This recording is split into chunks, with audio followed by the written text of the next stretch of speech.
Good morning, Josh. Good morning, Good everyone. morning, Margareta. Nice to see you. Yeah, I'm happy to. I made it to the meeting. I wasn't sure. I'm in Rwanda. I just arrived last night, and I wasn't sure if I would have a meeting in the morning, but I'm delighted to be in this event. Great. But you should go ahead as pro planner, so Yeah, yeah, yeah, yeah. we'll do the opening as you have discussed and agreed. But it's very nice to see you.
Good morning, everyone.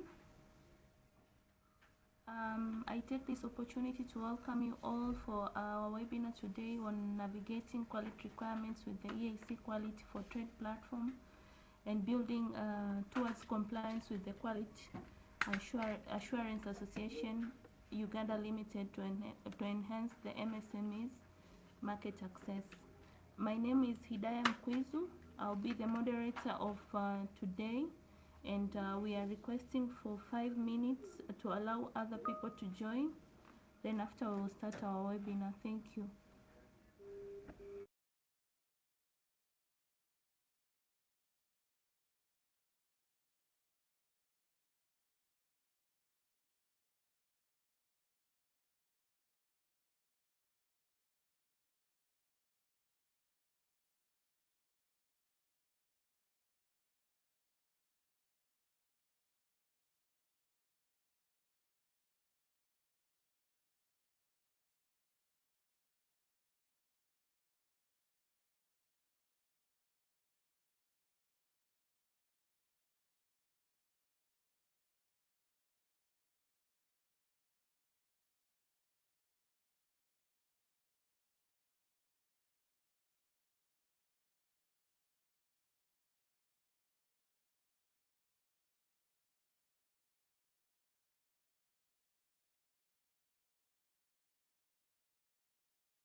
Good morning once again. I would like to take this opportunity to welcome you all.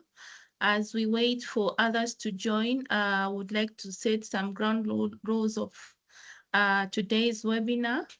And number one, we are requesting that you mute your microphone and video when you're not speaking. And then also we would like, we request that you contribute to the meeting goals and also stay on the point and on time. And also we would like to request that we focus on the topic, and also the questions can be sent to the chat room. Meeting will be also recorded for reporting purposes, and also the report of the meeting will be shared after this webinar.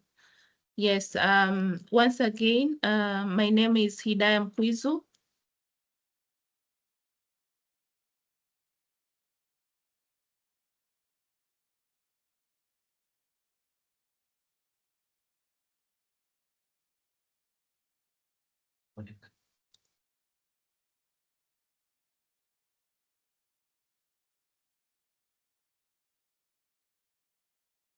My name is Hidayah Mkwizu. I work with the East African Business Council as the Trade Policy and Legal Affairs Officer. And we are now going to start our webinar. So I would like to take this opportunity to welcome you all on today's webinar, which is on navigating the quality requirements. And I would like to welcome you on behalf of the East African Business Council, and we are delighted to be joined by MSMEs, women and youth entrepreneurs, representatives from the quality associations, but also from our partners from the International Trade Center. We appreciate the presence of Ms. Margareta Fanda, and we are also happy to be joined today by Ms. Juliet Musoke, and as well as Josh. We really thank you for your presence today.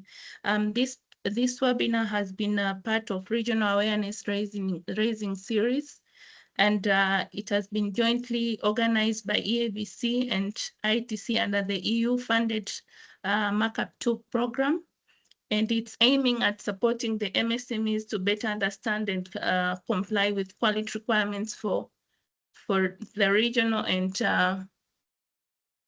international markets.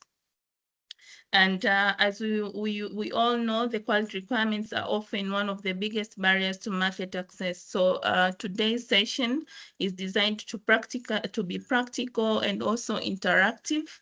And we are going to have a very interesting program today. First of all, we'll be having the opening remarks. From the EABC, we'll be having the opening remarks from Mr. Adrian Chow, who is the Acting Executive Director of the East African Business Council. And also we'll be having the remarks from Ms. Juliet Musoke, who is the National Coordinator for Uganda under the Markup 2. Then after we'll be having the EAC Quality for Trade Platforms overview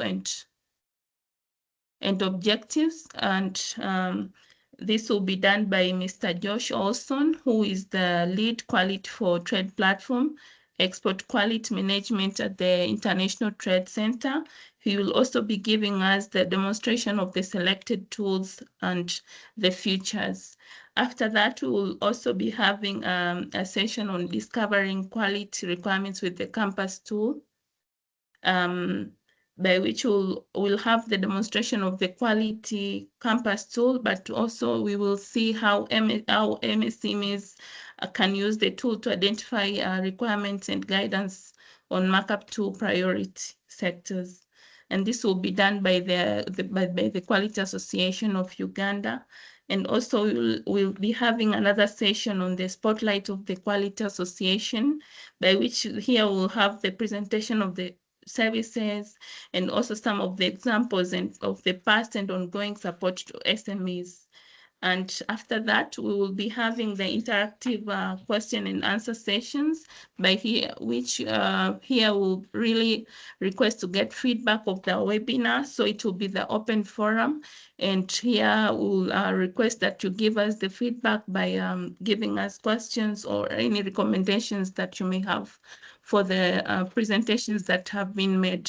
After that, we'll have the last session of the closing remarks and the next steps, whereby we will be having the key takeaways from the webinar. So thank you very much. That's a very interesting program of our today's webinar. And again, I would like to take this opportunity to welcome you all. And we are now going to have the first session of the opening remarks. And I am pleased to invite Mr. Adrian Jau, who is the Acting Executive Director of the East African Business Council, to share his remarks on the importance of quality in driving private sector competitiveness and what is the role of the quality associations in the EAC. Thank you very much, and welcome, Mr. Jau.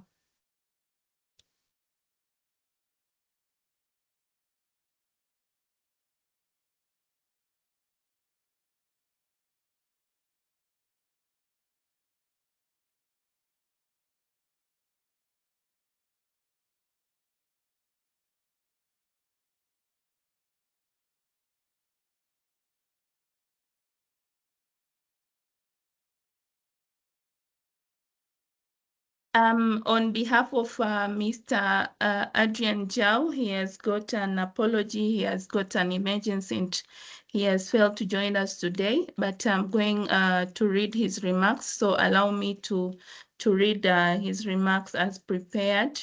Ms. Margaret Fanda, the lead Quality Champions Program, Export Quality Management at the International Trade Center, Ms. Juliet Musoke, the National Coordinator of the Markup 2 project, and representatives from the Quality Assurance Association of Uganda Limited, private sector associations, MSMEs, EABC members, ladies and gentlemen. Ladies and gentlemen, good morning. On behalf of the Governing Council and the management of the East African Business Council, it is my pleasure to welcome you all to this national webinar focusing on navigating quality requirements through the EAC Quality for Trade platform, with the support from the International Trade Center and at the EU EAC Market Access Upgrade Program Phase 2 Markup 2, funded by the European Union. Ladies and gentlemen, across the East Africa community, MSMEs account over 90% of the businesses, contribute close to 40% of the GDP, and provide more than 80% of the employment opportunities. In the East African community, MSMEs are not only the drivers of the economy, but they are also the critical instruments of addressing unemployment, improving livelihoods, and also to promote inclusive economic growth. Ladies and gentlemen, Uganda's coffee sector remains the backbone of the country's agricultural exports. In 2024-2025, coffee exports reached about to 8.2 million, generating USD 2.2 billion, driven by improved productivity. Coffee also accounts for over 20% of the Uganda's total export earnings, with high demands for both Robusta and Arabica in international markets. Also, cocoa exports have expanded, rising to about 72 and 500 meters ton in 2024-2025, valued at over USD 600 million. However, most exports remain in raw bean form, presenting opportunities for local processing into cocoa butter, liquor, as well as powder. Meanwhile, the avocado sector through smaller is growing, with exports that is increasing from negligible levels in 2020 19 to over $5 million by 2023, supported by rising demand in the EU and also the Middle East.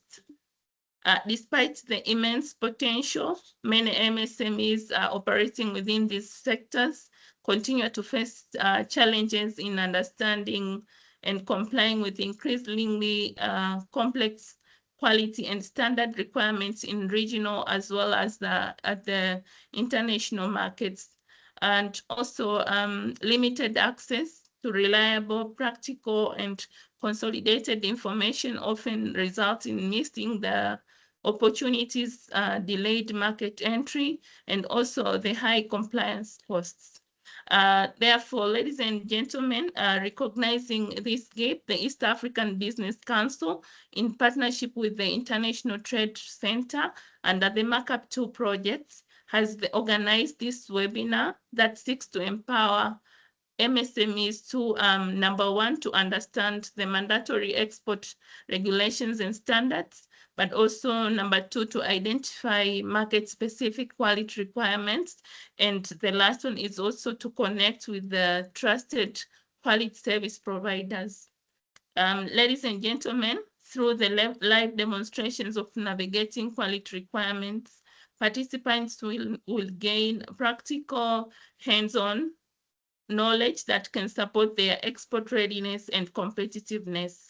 And therefore, allow me to express sincere appreciation to the International Trade Center for the technical leadership, the European Union for supporting private sector competitiveness in the EAC, and the Quality Assurance Association of Uganda Limited, Uganda, for their continued commitment to strengthen quality culture among the Uganda enterprises. I strongly encourage all the participants to actively engage and take advantage of this training and expertise offered by the experts today. I wish you all the fruitful and impactful session.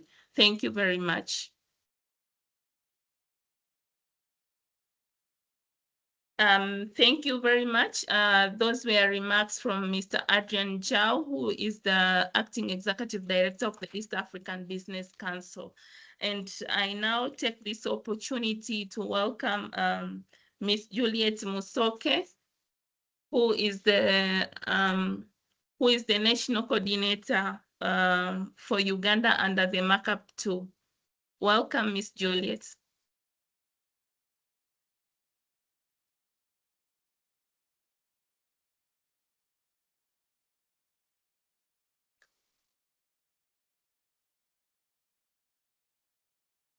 Thank you. It's a pleasure to be here this morning. I hope you can hear me. Yes, we can hear you clearly. Yes, thank you. So it's a pleasure to be here this morning, to be part of this webinar, Navigating Quality Requirements with the EAC Quality for Trade platform, but most importantly, being an activity that is being done in partnership with the East African Business Council and the Quality Association of Uganda. So thank you very much. All protocol observed, as it has been outlined. My name is Juliet Nsoke, the National Coordinator of Markup 2 in Uganda. I represent my colleagues, Margarita Fanda and Joshua Olson from ITC, where our mission is to help small businesses in developing countries, and in particular here in Uganda, to compete in international markets by strengthening and improving and also directing and providing guidance on quality-related requirements, quality-related standards within the international market. Today we have a long day in terms of appreciating the tools, the quality tools, the Quality Campus, the Quality Connect, tools that are important in finding the right fit to boost the growth and the efficiency of the small and medium enterprises that we work with. For the small and medium enterprises that have been able to join us, we appreciate your presence this morning. Most importantly, that as we go through this webinar, this training, that you are able to internalize the tools that are going to be shared this morning and this afternoon.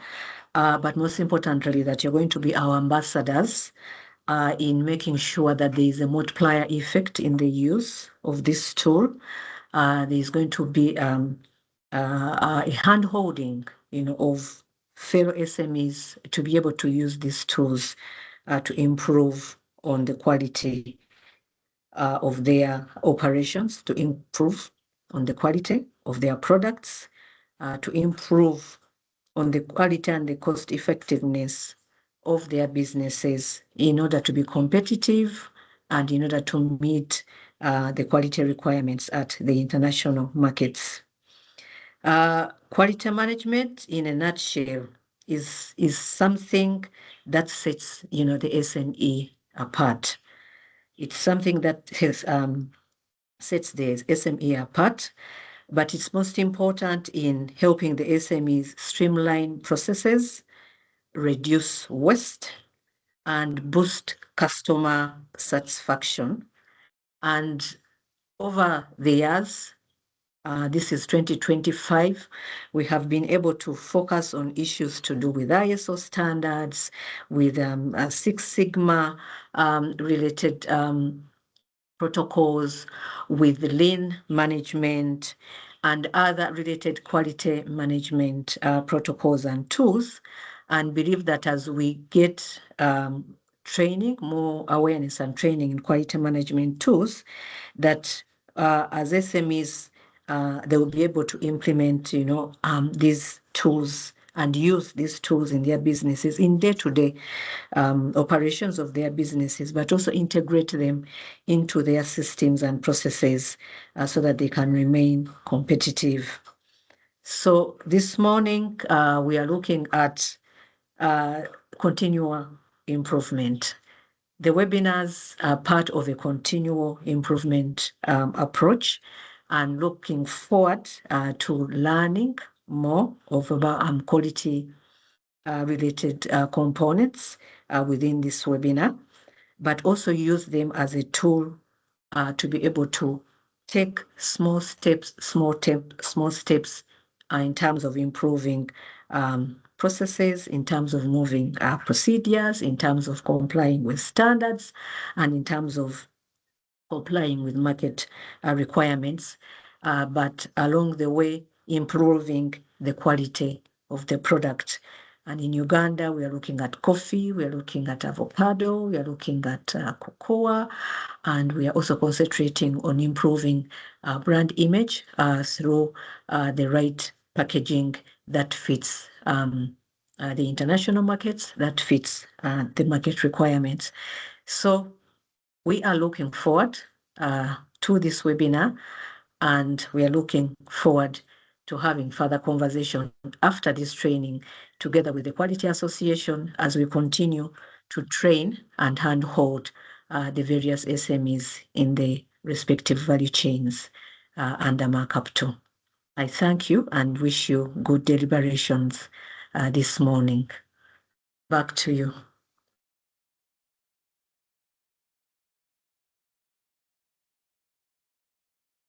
Thank you very much, Ms. Musoke, for those insightful remarks, and also for clearly outlining the support that is given to MSMEs, and also the objectives for the tools that will be demonstrated today, as well as the trade platforms for the MSMEs. So thank you very much, Ms. Musoke, for having us today. And we are now going to move to the policy context and also the practical tools available to you. So I would like to take this opportunity to invite Mr. Josh Olson, who is the lead on the Quality for Trade platform at the International Trade Center, who will walk us through the EAC Quality for Trade platforms and its objectives, benefits, and the key features.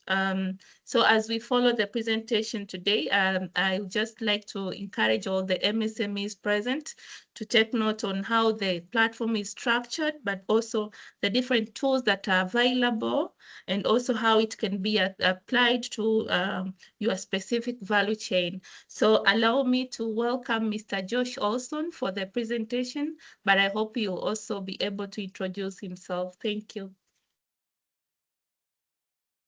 Thank you. Thank you, everyone. Good morning. Big thanks to Hidayah for the opening remarks on behalf of Mr. Adrian Jal, the Executive Director of EABC.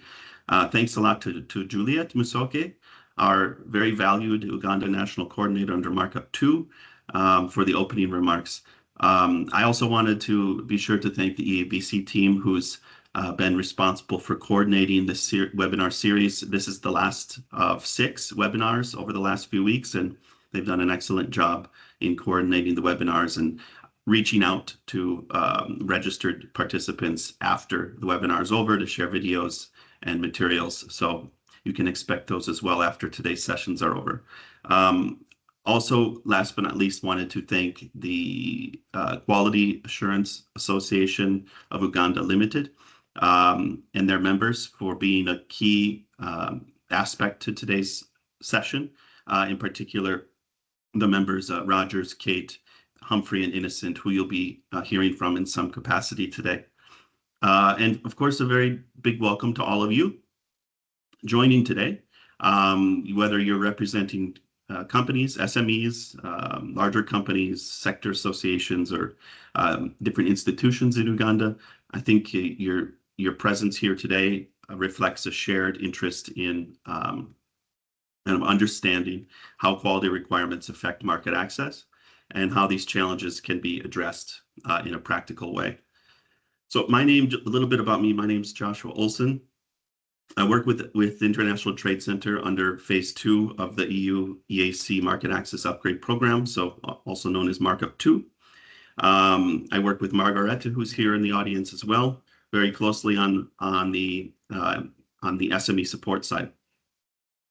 So today I'm pleased to be here to present to you the EAC Quality for Trade platform. This is a tool that's been developed under Markup 2 and funded by the EU. So big thanks to the EU, obviously, as a donor who makes this type of initiative possible.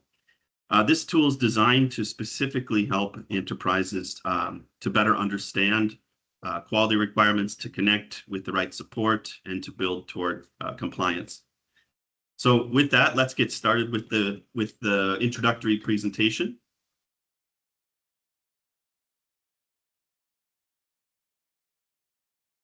So at the heart of this platform, at the heart of the EAC Quality for Trade platform is a simple reality. Quality-related challenges continue to prevent many SMEs from exporting successfully to foreign markets. ITC has done a number of surveys over the years, and these surveys have consistently shown 3 common challenges that pop up over and over. The first one being an unclear understanding of quality requirements. So the requirements, they differ from product to product, from market to market. They're very technical in nature, they're complex, and they change quickly. They change over time. And this makes it difficult for enterprises, any enterprise, large companies, let alone smaller enterprises that are just getting started, to follow these requirements and interpret them. Secondly, even when the requirements are known, many SMEs lack the practical knowledge and the capacity on kind of the how to comply. So, understanding what is required doesn't automatically translate into knowing what actions to take, whether it's at the farm, processing, or packaging level. And third, there's a limited awareness of the quality-related services.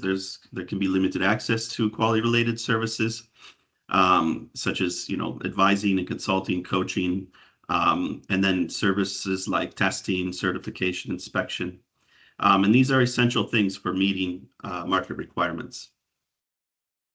When we look at these things together, it pointed us toward a clear information and access gap. And we realized that an integrated solution was needed to tackle these challenges. So the EAC Quality for Trade platform it's a free global public good that's tailored to East Africa, that was developed under markup to help bridge this gap, to be the bridge between the lack of understanding and moving toward compliance. It makes quality requirements more clear, more practical, and directly connected to services and expertise that SMEs can use to overcome different challenges they're facing. So through its different tools, the platform enables users to discover the quality requirements, so to identify the regulations, the standards, the market preferences for the priority products in priority markets. So in this case, we're talking about cocoa, coffee, avocado. To access practical guidance and good practices, so to obtain guidance on quality-related topics and learn from best practices. To connect to the right support, so linking with experts from quality associations like QAAUL, who you'll hear from today, and the different service providers who can support. And then finally, to learn from real success stories, to gain insight from enterprises that have already experienced success. How did they do it? What are the things that they did to overcome the challenges they were facing? So now I'd like to go a bit deeper into the different tools that you'll see today. We can start with the Quality Compass tool. So this is the kind of foundational tool, and you'll be seeing a demonstration a bit later from members of QAAUL on how this tool works. But just to give you a little bit of background, by putting ourselves in the shoes of a young, maybe a young new SME, a new company that has big ideas, big aspirations to export to a market like the EU. It's a big ambition, but they don't know where to begin. So quality requirements can quickly become frustrating. There's so many things to be considered, and it becomes overwhelming. We might be thinking about things like pesticide residues or mycotoxins, microbiological contaminants, heavy metals, food additives, traceability. These questions just start to pile up for someone who's just getting started, thinking about labeling or the good hygiene practices, good agricultural practices, good manufacturing practices, HACCP concerns, management systems, allergens, adulteration, the conformity assessment procedures that have to be overcome and complied with, national standards, regional standards, international standards, the different attributes of the products, whether they're physical or sensory or maybe it's the market preferences or consumer preferences. Each of these topics, each of these areas matter. There is information out there somewhere, whether it's in a regulation or some publication, but these things are rarely explained together in one place or in a way that's easy for both experts and non-technical users to understand. So the real question becomes, what if there was a tool that could bring all of this information together in one place in a structured and practical way, and this tool would help SMEs understand what applies to them, where to start, and how to build toward compliance step by step. So now we have that tool, and it's called the Quality Compass. And just like maybe some other tools you may be familiar with within ITC, it starts with a query. So as a user, this is a free tool, and as any user can go to this tool and do a query. So they can put in their product, they can put in their market of origin and the market that they are desiring to export to. For example, if I'm a coffee SME based in Uganda and I want to understand the quality requirements for my coffee in order to access the EU market. So once I do that search, our kind of user-friendly journey begins. Instead of this maze, you're presented structure, and you'll see that structure a bit later in the demonstration, but it will break things down on 3 different levels. First, we have mandatory legal requirements. So what do I have to do to legally access the market? This is the regulatory baseline. It's the minimum legal requirements an enterprise has to meet before placing a product on the market. Secondly, we cover the key standards. So we highlight the key voluntary or private standards that are commonly applied to a selected product and market. So these standards often play an important role in buyer acceptance and improving competitiveness, even when they're not legally required. Thirdly, the market preferences is the 3rd level of the information that we map. This covers things that influence market access, such as buyer expectations or consumer preferences and other trends. So while not mandatory, this is the type of information that's critical for building trust and long-term relationships with buyers.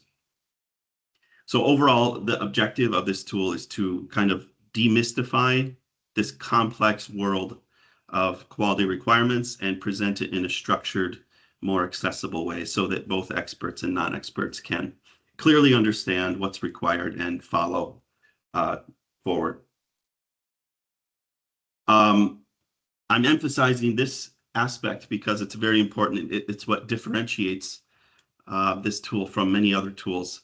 A key principle that we have in mind when building this tool is that quality information needs to be usable and not overwhelming.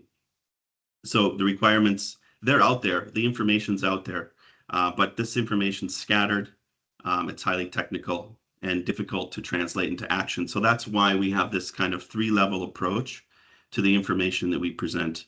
First of all, we extract and present the essential requirements. So if you're looking for information on aflatoxins in coffee in a regulation, you're going to see a very long regulation that's hundreds of pages, and it might not be relevant. Maybe 0.01% of it is relevant for you as a coffee SME. So we extract the information that's relevant for that product and put it directly on the page in a clear and contextualized way. It doesn't force users to, read things that are irrelevant for them. Secondly, we provide sensitization information. So, why does the requirement matter? How can it be addressed? For example, what preventative control measures can be put in place at the farm level or storage level? This helps move from understanding what the requirement is to how to implement towards that requirement. Third, we have many resources to relevant external resources and source regulations. So as I mentioned, there are many high quality resources out there already, but they're fragmented. The Compass brings these together in one place, and that allows users to go deeper when they want to learn more. We have some practical features that allow you to, do personalized bookmarks. If you're a registered user, you can bookmark information. You can do simple self-assessments to kind of get an overview of your progress over time. And then obviously the access to the source documentation for the full references. So this approach is designed to help users retain information, to apply it, and to move towards compliance, rather than being overwhelmed with complexity from the start. So here we see these are the sectors available on the EAC Quality for Trade platform. All of these sectors on the left, you can see they're live on the tool, and coffee, cocoa, and avocado are obviously the priority sectors for Uganda, but it doesn't mean that the other information there isn't valuable as well if you happen to be from those sectors. We do have some upcoming work that we're doing, adding essential oils, gum arabic, and leather, and as well as an additional focus on intra-EAC regional requirements. So that's a little overview of the first tool, the Quality Compass. You're going to be seeing that tool in action a bit later with the help of our members of QAAUL. But I just wanted to touch on the other two tools briefly. So Quality Connect is the second tool. This is the part of the platform that helps users move from information to action. So with this tool, users can view profiles and connect directly with experts, institutions, and service providers who can offer guidance, who can offer technical support, different quality-related services. And it's like matching these experts with the enterprises that need this support. There's a service provider directory, but importantly, this Quality Connect tool brings together a regional network of quality experts, such as the Quality Champions trained under ITC's Quality Champions program. And these are featured users on the platform, and they can be filtered by country. This represents a very valuable pool of certified expertise that SMEs can directly engage with. So here we just see a couple examples of profiles, and I'll show you this on the live site. But again, this is about building a directory of individual and institutional expertise. The last tool is the Quality Success tool. So this tool is really about showing that improving quality and meeting market requirements is possible, and that others in the region and in the country have already been doing it. Success stories are a really good learning opportunity for companies to learn from the successes of others. And this tool allows users to explore success stories that have occurred from enterprises and institutions. Maybe these companies have accessed new markets or expanded their customer base, overcome different challenges, and this unlocked new opportunities for them. So these are real practical experiences, and more so than theoretical ones. The stories can be filtered by product, by topic, by country, and this makes it for SMEs, makes it easy for SMEs to find stories that are the most relevant for them, whether it's related to their own sector or their own context. Finally, it's also a participatory tool, so users are encouraged to submit their own success stories for publishing consideration.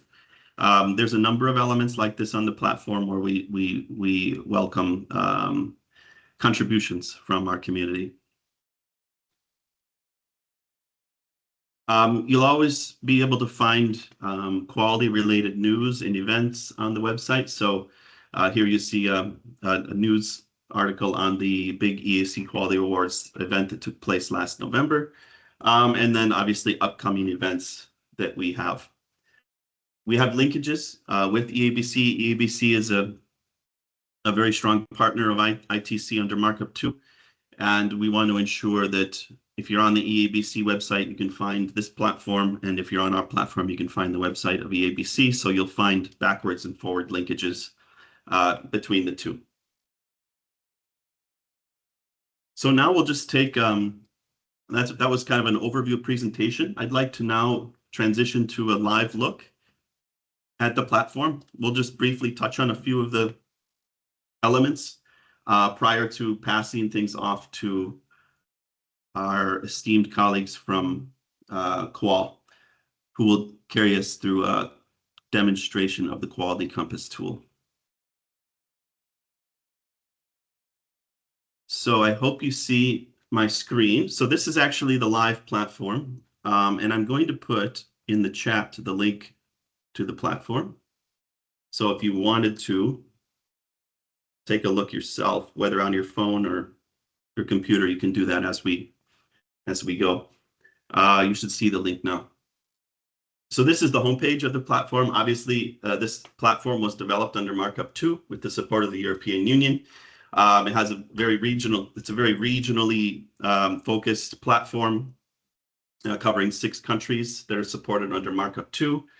You can visit the homepage here and find out more information. A lot of the things I just said, the messaging is reinforced here, whether it's, who is the platform for, whether it's SMEs, service providing institution, experts, learners, the overview of the different tools, which also serve as buttons to the tools, the news and events, the media section, our partners, whether it's EABC, the other tools. So this platform really covers quality related aspects, but there's a number of great tools that are out there that complement this information.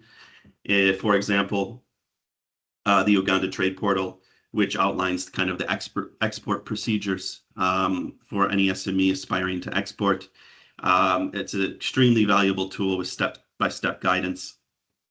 And we create linkages throughout the website leading to this complementary tool. I'll show you briefly the Connect tool. So this, again, is the tool that introduces you to the expertise that can help, that can assist enterprises in their quality journey. This is a regional network. We have here our featured users, the quality champions. These are individuals who've gone through a quality champions program, who have been certified or in the process of being certified. It's a regional network, so you can see a number of profiles with different flags, different countries. This is about a network that's crossing borders, and we also allow, obviously, filtering by country. So if you were to use the filters here, you can see those individuals, those quality champions from Uganda, who are members of the Quality Assurance Association. We have a service provider directory that's growing. So these are where you'll find not individual users, but institutional users. For example, you can see here the profile of QAAUL, and this allows you to see more information about them, the services they offer. You can connect, you can send messages, you can see their social media handles, their emails, contact information, etc. So it's really about bringing into one place all of the entities that can help SMEs when it comes to quality compliance. And finally, I'll show you a bit on the success tool.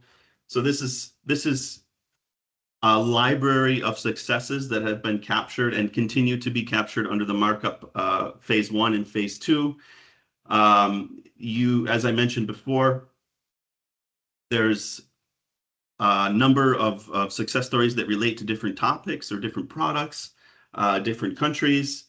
So we invite you to check these out.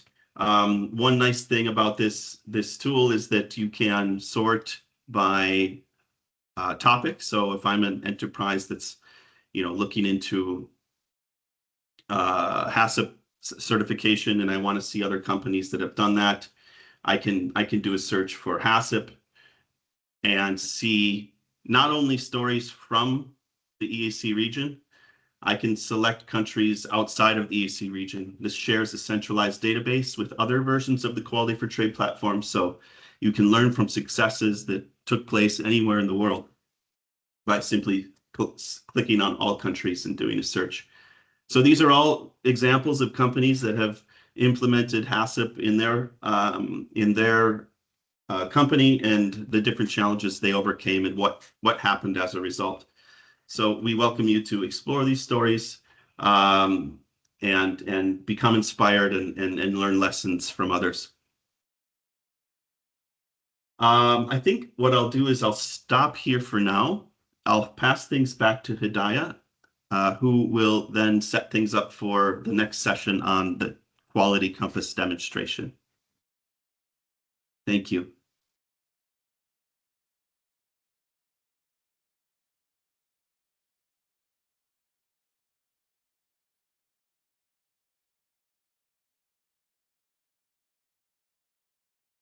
Thank you very much, Josh, for a very, very good presentation. And just to highlight, we have got presentation for the 3 main tools.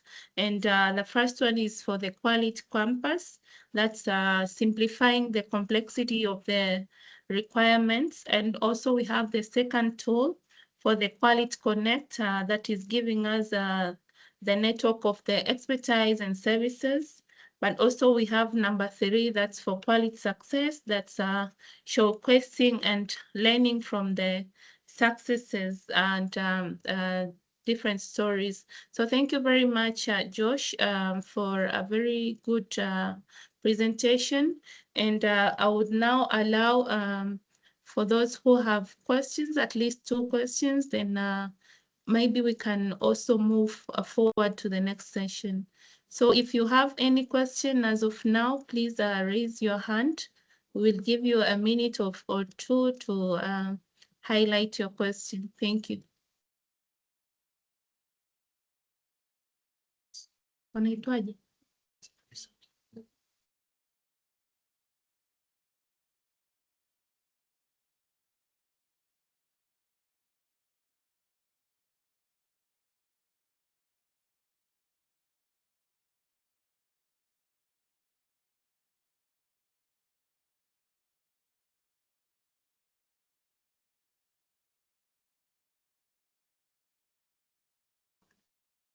Thank you. Thank you very much. I see there is no question.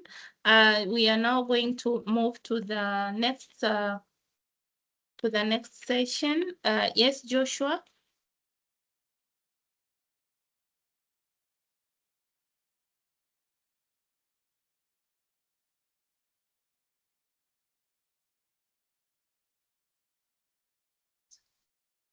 Yes, Joshua. You're already able. Please unmute yourself.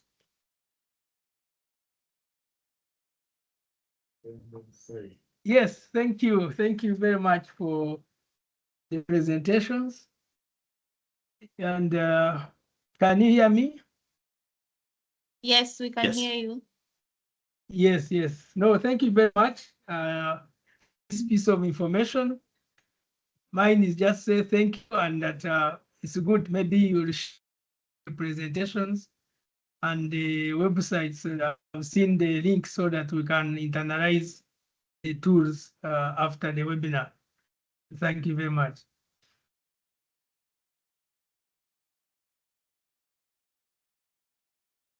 Thank you very much, Joshua. We are going to share all of the details immediately after this webinar. Thank you very much for the feedback.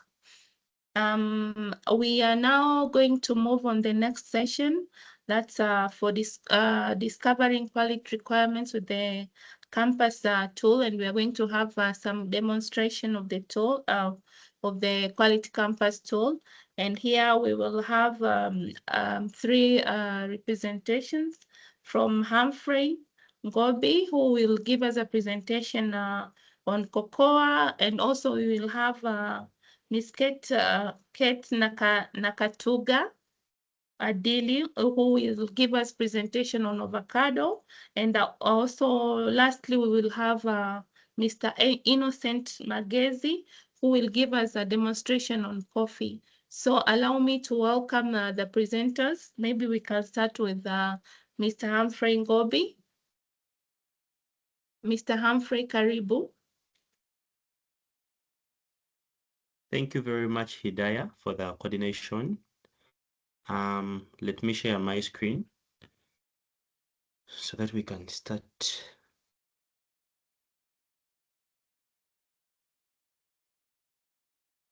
Thank you very much for the work you've done this morning.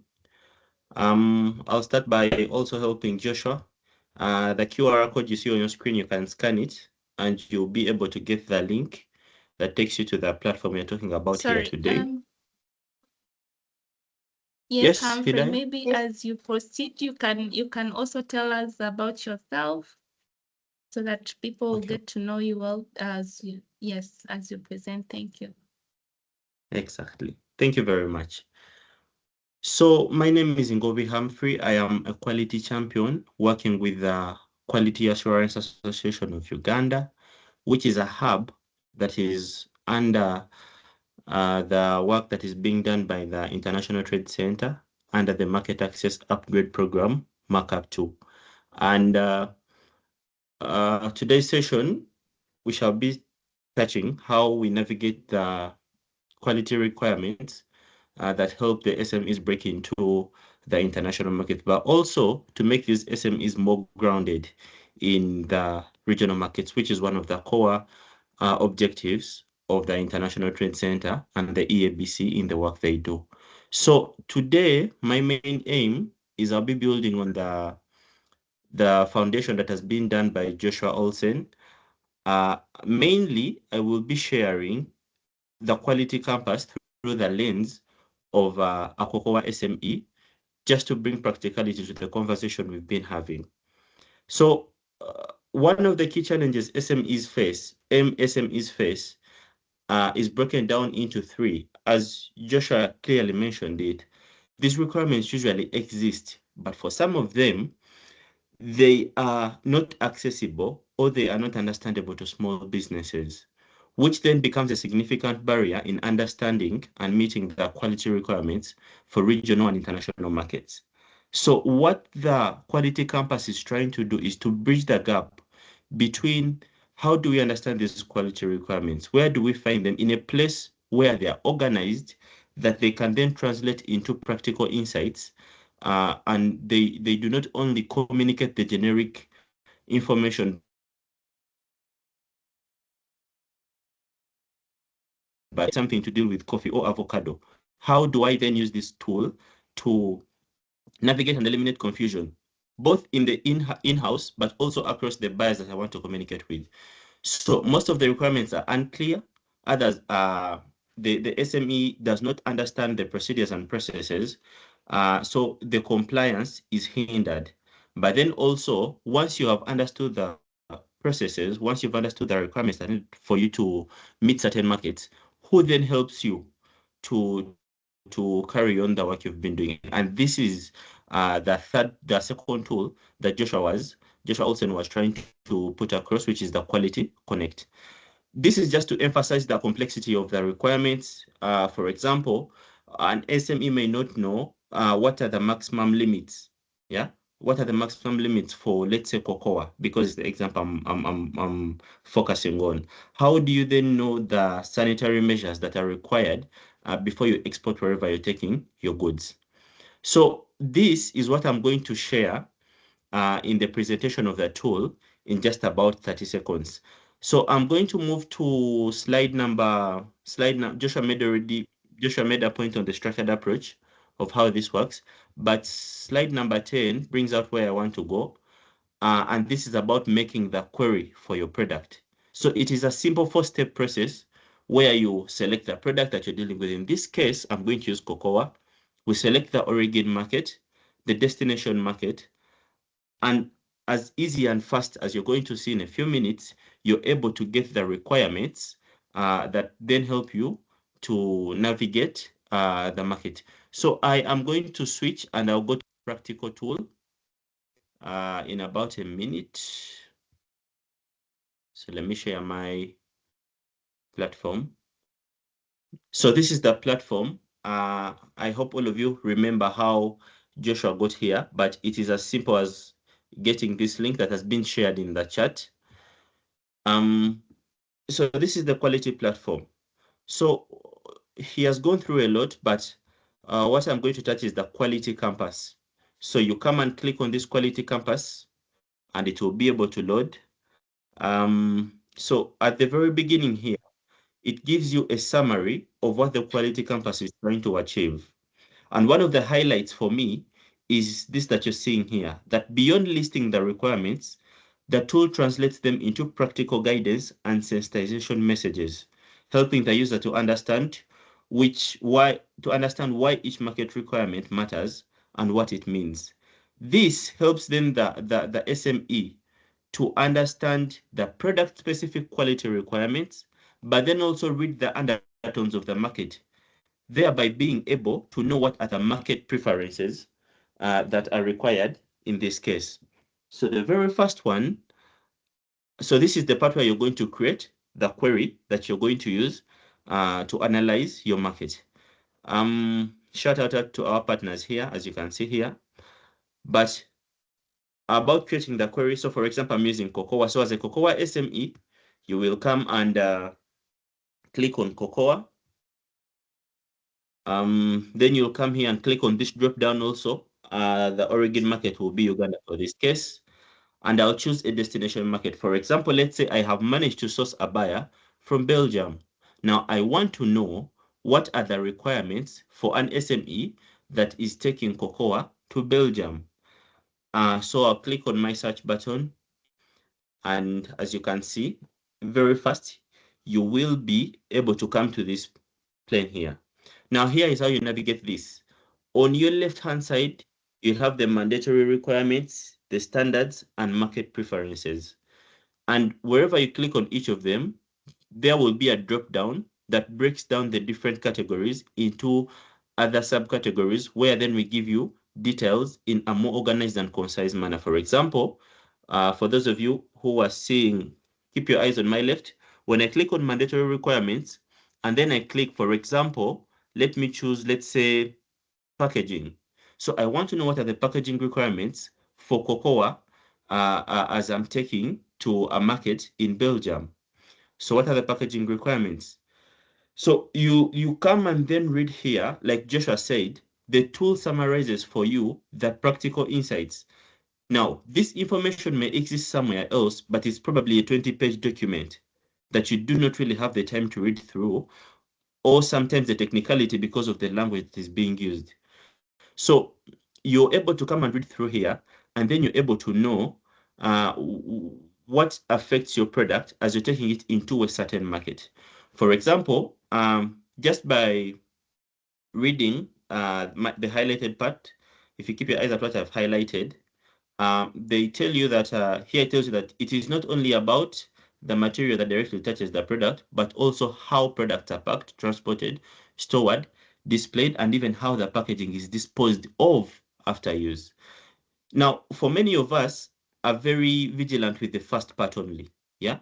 But as an example of the insight we've been telling you in most of our presentations, how many of us have ever thought about the last part, how the packaging is to be disposed after use? So you realize that this kind of information affects even the way you're going to do labeling by putting, for example, recycle after use or dispose to a recycle bin, depending on what works for your product. So this is one of the ways that this quality campus is able to communicate value from the SME to the end user or to the intermediary as you're moving into a certain market. But down below here, the tool is able to break for you down in and be more specific about the product that we are touching. Yeah. So here it's touching about food contact materials, and it's defining what will be considered as safe food packaging material, and also tells you the authoritative, it gives you credibility for the information you're getting. So for example, here they are referencing a certain regulation by this number, which if you're to search, you'll be able to know what they are talking about. Down below, look at something like layers of packaging. It's something that many of us do not think about very. So, for example, what is the primary packaging you're using? And they define it for you that this is the packaging that comes into direct contact with a product. So, is it a bottle? Is it a bag? Is it a wrapper? Then, what is the secondary? So, you have packed the cocoa beans in let's say in a bag, yeah. What is the secondary packaging? Are you putting it in cartons? Are you using boxes? And these boxes, are they plastic? Are they paper boxes, cardboard boxes? So this is some of the information that you'll be able to see when you come to the quality campus. So these are the mandatory requirements. I'm going to touch something called the market preferences very shortly because my colleagues are going to go further. But look at something like cocoa quality attributes. This is the point I made about reading the undertones of the market. They may not be the standard requirements of the market, but there is something that the market communicates back to the sellers, what they consider as premium cocoa. Yeah. For example, they define for you the flavor, and they define for you why it matters. Yeah. So, and then this is some of the insight that we are highlighting through our presentations. What the SME is supposed to do. So from here, you're able to get actionable insights on how to go about on your next step. Yeah. So this is the work that has been done by the International Trade Center in partnership with the EABC and other partners. And it reflects the shared vision in being intentional about creating SMEs that are not only competitive on the national scale, but also helping them break into barriers on the regional and the world and the world markets. So this is the Quality Campus. I've used the COCO SME lens to bring some practicality to the conversation. But my colleagues who are coming right after me will be able to go further into some of the other concepts. So please pay attention. Thank you for your time, and I'll hand over back to Hidayah to coordinate the meeting. Thank you very much.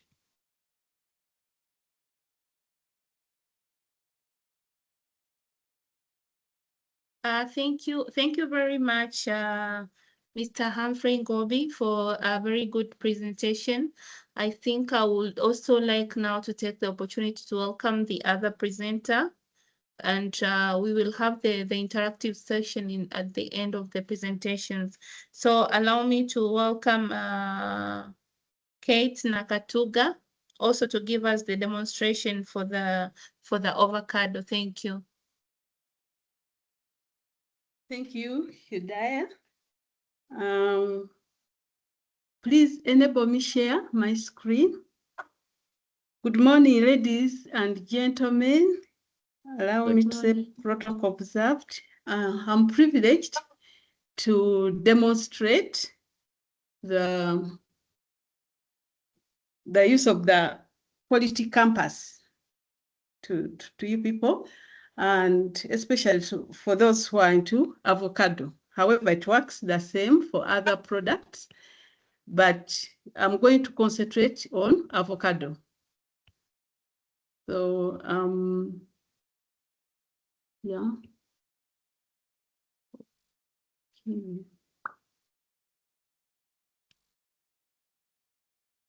I hope you are able to see my screen. I'm Kate Nakatuga, and I work with the Quality Assurance Association of Uganda Limited, QAAUL. And I'm just going to dive into that tool because the previous presenters, that is Josh and Humphrey, have given a very good background about this tool. We all know the purpose and know how we can use it. Now we are looking at the different products because the campus gives you access to product and market specific quality requirements. So you look for your product and you also key in the target market. So the requirements are product and market specific that you'll find. For instance, here I'm going to look at the avocados for product. They are coming from Uganda, and I chose a country within the EU, that is Belgium, because EU has like the most strict requirements, quality requirements. So once you've keyed in that, you just go to search, and then it will give you the quality requirements categorized into 3. They are the mandatory ones. Those are the legal requirements. And then you have the product standards and then the market preferences. So for instance, if you want to check the legal requirements for avocado, you'll find that under legal requirements, there are requirements regarding food safety. There are those which look at the plant health, and there are those which look at the product quality and performance. And then others will be packaging, labeling, traceability, and conformity assessment. Now, for purposes of this demonstration, I'll look at a few under mandatory. We shall look at food safety, a bit of food safety, and plant health, then traceability. So for instance, under food safety, when you click on food safety, you'll see that under avocado for food safety, there are guidelines on HACCP then good hygiene practices or good manufacturing practices. There are also guidelines on pesticide residues, heavy metals, and others. However, I'm going to look briefly at the HACCP and good hygiene practices. We will understand that food safety is it's a right. It's a right for consumers. So all food that is put on the market must be safe. So how do you get there? As we say that this, as my colleagues have said, the campus tells you why that requirement is there, because that at least motivates you to implement it. Because if you look at it as maybe just a barrier to the market, you may not do it well, but knowing why is very important. So when you read through these requirements, you get to understand why, but there is also practical ways of how you can get there. Now, when you read through the HACCP requirements, you'll get to know that here it is said HACCP is a must. We may, and that's why it is under the mandatory ones. It is not optional, but for companies that are exporting and they are handling HACCP systems are a must for pack houses, where you do washing and packaging of avocado. However, for the primary production, that is like at the farm, you are required to implement the good agricultural practices. You don't have to develop a full HACCP system, but in the pack house, you must do that. So you need to understand that having a HACCP system is a requirement for you to export to Europe. Then when we look at the pesticide residues, all of us have heard about these MRLs. There have been interceptions based on this. So here you'll find that at the tool, you'll get the real exact values for every active ingredient that we are going to use on your product. So for avocado, we have the EU pesticide database. If you see where my pointer is, so when you are using this tool, it will directly take you to those values. And these values are very important for you. And when you have this kind of list, you will work safely in regard to this, because avocados, especially the fresh ones, are really susceptible to MRL exceedance. You can easily exceed the MRL values. So what do you do with this database? Once you get there, let me open this file. You'll see it will assist you in choosing the most friendly product to spray, or the product with minimal risk on your produce. That is a product where you can easily comply with the maximum residue levels, where chances are minimal that you will exceed that. So these are the ones, the legal EU maximum residue levels for the different active ingredients.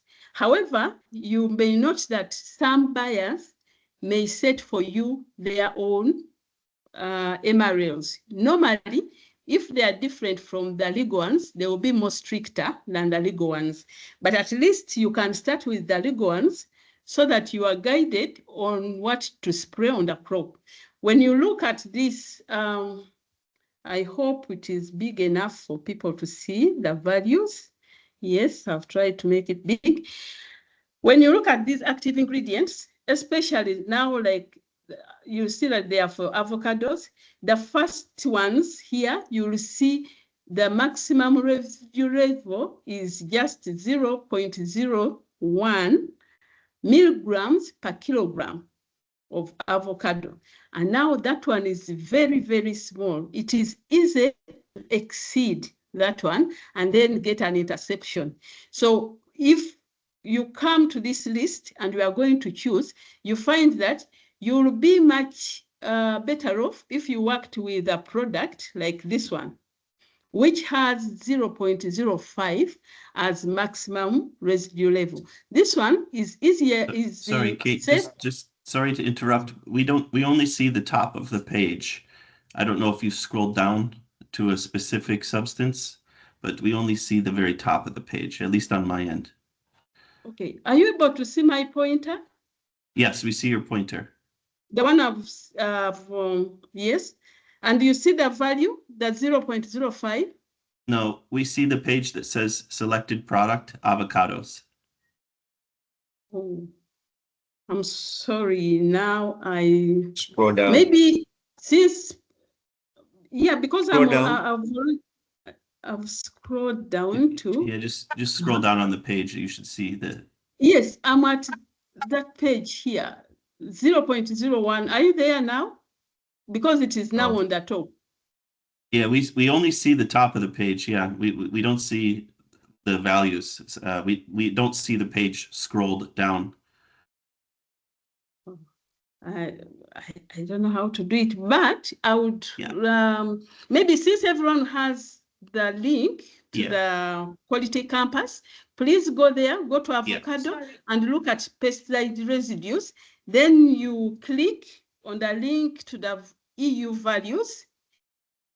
You'll see that Excel sheet with the values. So when you look at the values, you'll find that on that Excel sheet, they write the active ingredients and the maximum residue levels for each active ingredient. Some values have stars with them. Those ones with the stars mean that they will only, as long as it is detected on the product, you will be disqualified. So once you say a star, you know. Madam. Yes. Yeah, sorry to interrupt. I was requesting if you can stop sharing, then you share it again, maybe to work. Oh, okay. Let me try that. Hopefully it works.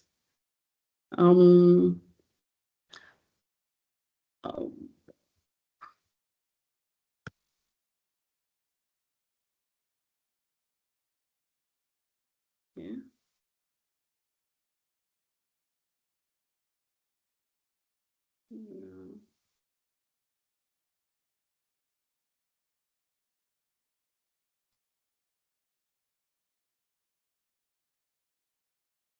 Okay, let me reshare.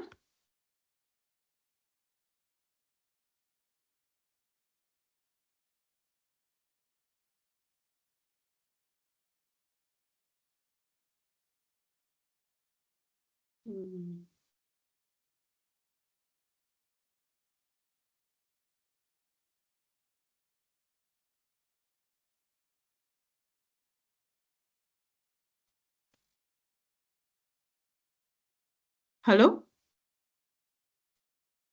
Yeah, we're back. We're back. We see the Quality Compass tool now. Thanks. Yes. And now we are going to look at the EU pesticide database. Is this one visible? Yes. This one, yeah. So when you come to the pesticide residues, you come to this database. And for me, it was interesting to display because most people, once you don't choose the right product, you are likely to fail on complying with the maximum residue levels. So you should choose a product of which you know the maximum residue values. And when you go for those with very small maximum residue levels, that means.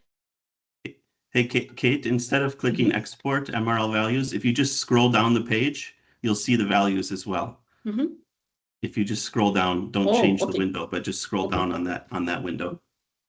Okay. Yeah. Maybe that was the reason. Okay, yeah. They are here. There you go. Yeah, yeah, and then So it allows this you is to type better. in a specific. Yeah. Okay, thank you very much, Josh. Now you can see what I was talking about.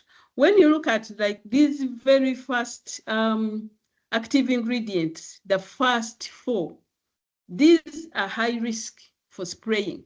When you choose them, you must know that your system is really very accurate. So I wouldn't advise people who are not using automated systems to really work with this. Because if the system is not well calibrated, you are likely to fail a bit on the dosing rate and other things. And even if you observe the pre-harvest interval, you are likely to exceed that one. So, but when you come to this other one, 1,4-dimethyl, whatever, it has 0.05. This is more friendly. You can work with this because it allows you a bit of error and you make sure you exceed the maximum residue levels. Because maximum residue levels are just milligrams per kilogram. You can imagine if they test and find 0.01 milligrams of a product in a kilo of avocado, you will be intercepted. So it is that really very strict. So when you are choosing your products, you are advised to look at this database. That is the importance of it. So it would be good that you always visit this tool and have a look at this before you choose what to include in your spraying program. So there are many others. Some you'll find even 20 milligrams per kilograms. This one is 0.02, but avoid where you see a star, because when you see a star, it means that one, as soon as it is detected, the value won't really matter, but it should not be detected in the product. So we have like this one of 0.1. This is a good product. Then you have products like the bromide iron, which is 50. This one is a very good product to go for. And then you can go for, yeah, others 0.3. So yes, this is what you can use to choose what you spray. The copper products, you know them, those we are using, they are 20. So these ones are really, they allow you time to work and to work well. Okay, so under mandatory, I said we shall look at food safety, but I would also like us to look at, we've looked at food safety. Under food safety, we've looked at HACCP and pesticide residues. There are also heavy metals. Let's have a look at the plant health. For plant health, here they will show you, you'll get to know the regulated pests. Things like here you find out that thrips, mites, fruit flies are regulated pests. That means they are quarantine pests in Belgium. So if your product should not carry any of those. And then they give you a practical way of complying with this is that work closely with the NPPO in your country, which means here you work closely with MAIF so that you are able to comply with the plant health requirements, and you shouldn't export without a phytosanitary certificate. When we look at traceability, others you can check. I'm just demonstrating. Traceability, you'll find that traceability in Europe, when you read through, it is a regulation. But for us who are exporting there, this regulation does not affect us. However, you are advised to build a traceability system, an effective one, for your own good. So in case of any non-compliances, in case you need to do a withdrawal or a recall, you will, if you have an effective traceability system, you will save a lot of money because you will know exactly what to recall and how to trace it back.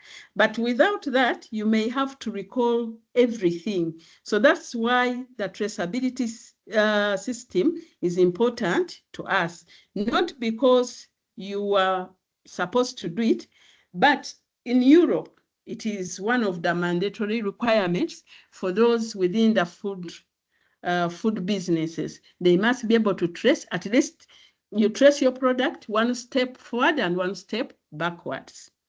Now for exporters, it is for mainly in case of a recall. If a recall is needed, you may have to do that. So for traceability, we have actually, even in other topics, you find they give you even links to further, if you need to, to add more to the knowledge which is there for further investigation, you can use that. Here we have even we have a video on traceability. We'll play it briefly, but we are not going to complete it because of time. But just to give you a feel, you'll find videos under different topics on this campus tool. So this presentation is about food traceability in the EU. Food traceability was introduced as a compulsory requirement of food safety in the EU in Regulation 178/2002, in 2002. When we notified the project, the draft of Regulation 178/2002 to WTO in 2001, there was a lot of surprise because no country around the world was providing for compulsory traceability for the purpose of food safety. Traceability was known in quality management, most importantly. There's an ISO standard from 1992 on traceability, but it was never required in food safety. We did introduce it because we learned the hard way that without traceability, you don't have a secure food safety system. Food safety can serve many other purposes. Quality, as I said, tracing, for instance, organic production. How do you know a product is organic? Because of traceability. How do you know that it is really coming from the origin which is claiming with a geographic indication? Because of traceability. Here it's been introduced for the purpose of food safety.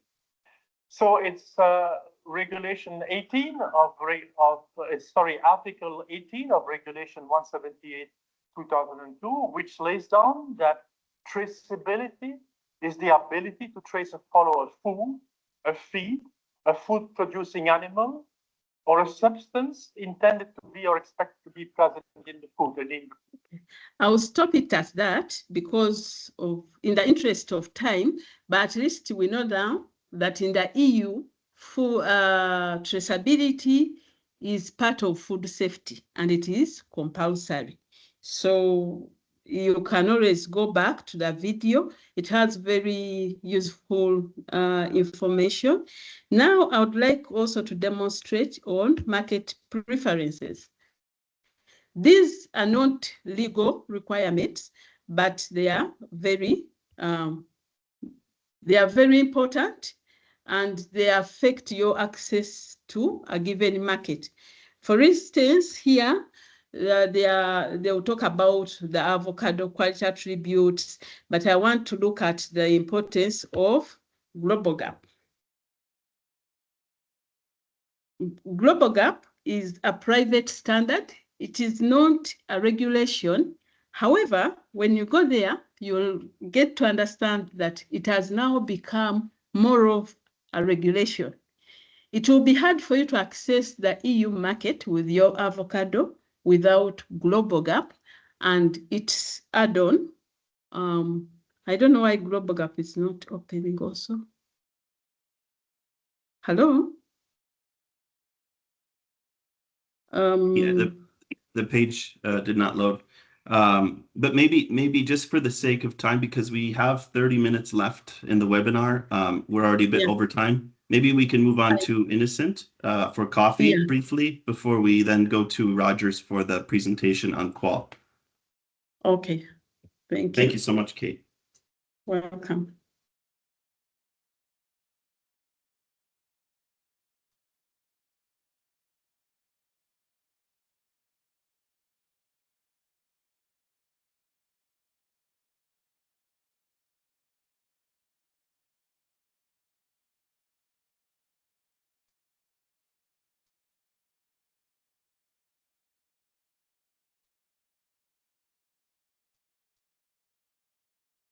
Thank you very much, Kate.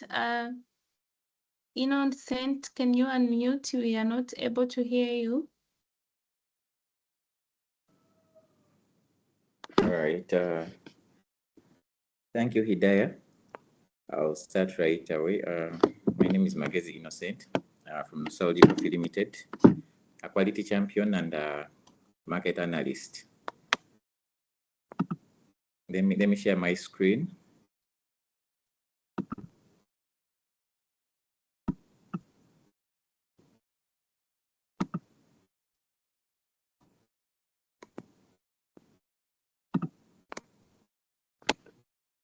You let me know if my screen is being shared. Yes, we see your screen. Yes. All right. Welcome to the EAC Quality platform for EAC Quality Trade Platform by ITC.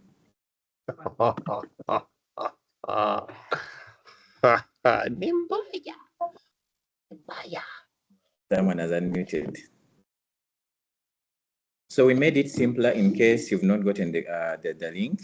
You can just use your phone to scan and join. The platform has three major tools: Campus, Connect, and Success. Quality Campus, Quality Connect, and Quality Success.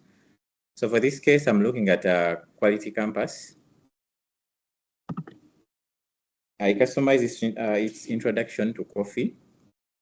Quality Campus, personally, I think it looks at the market opportunities and its requirements and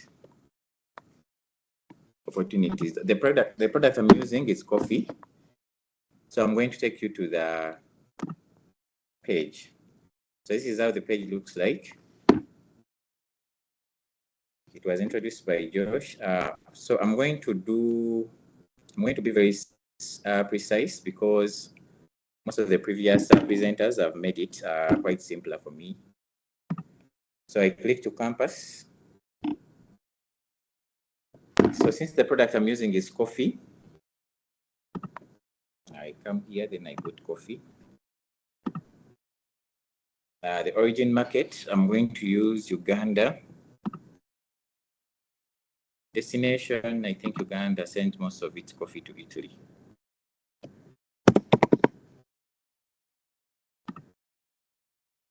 Then I search.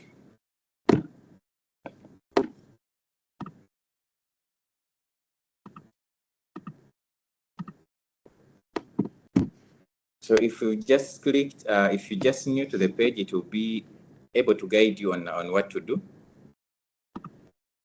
So what I'm going to look at is traceability because it's been the song, I think, for the past 2 years. Yes, so here they highlight and give you a detailed report or requirement because traceability is a mandatory requirement. So they give you more of what it requires on traceability. EU's mandatory requirements are not strict, as someone said earlier, but they are specific because you want know what they want. So with traceability here, you can look at the general requirement. I'm not going to be reading through. I'm just going to be scrolling. How traceability works, going beyond the minimum good practices of SMEs. So yeah, this platform is for the SMEs. So in case you're interested in coffee as a product or you are a coffee SME, because the mandatory, the priority products are coffee, cocoa, and avocado. So for coffee, you just put coffee here on product. It's listed already.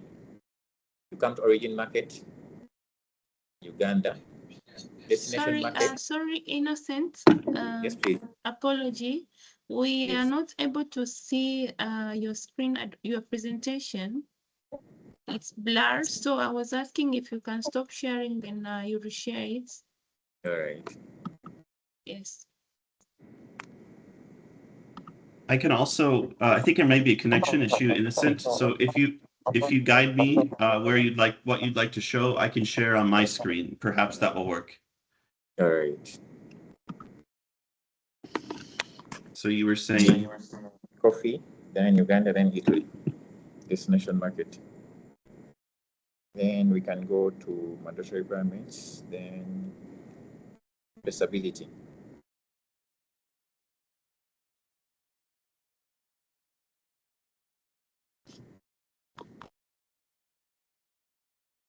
You can scroll down a bit. So I was explaining the good practices for SMEs, for SMEs. So I was saying this platform is mainly or majorly built for SMEs who are seeking maybe for markets, but whenever you're seeking for market, member quality has to be implemented. So hence the quality campus is a very key tool on this platform. Then down on traceability, we see EUDR deforestation regulation, which is one of now the most important requirements because it's new. And I think most of the SMEs have not yet been compliant.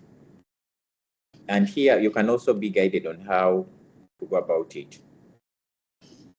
Then down you have the conformity assessment and export procedures. Conformity is what to adapt to, and see you see the phytosanitary certification, certificates of conformity and equal marks. Click here to view the conformity assessment. Yeah, you can also click there. Very great. Yes, Uganda Trade Portal. So the Uganda Trade Portal, as a Ugandan or as a Ugandan SME, it guides you very well on the export of coffee.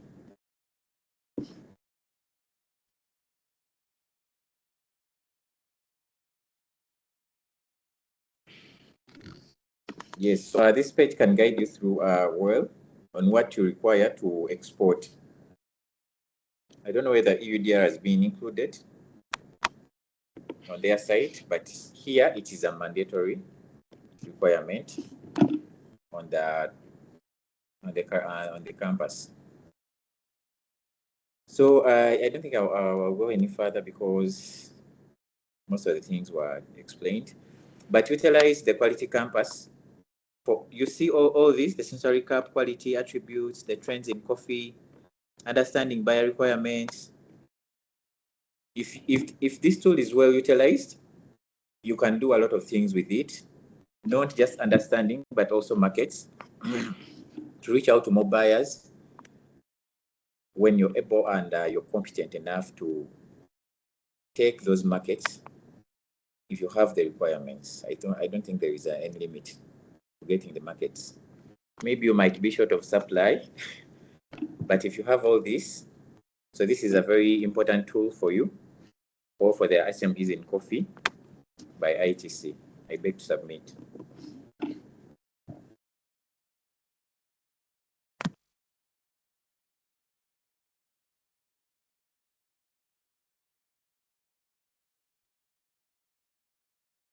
back to you, Hidayah. Thank you so much, Innocent.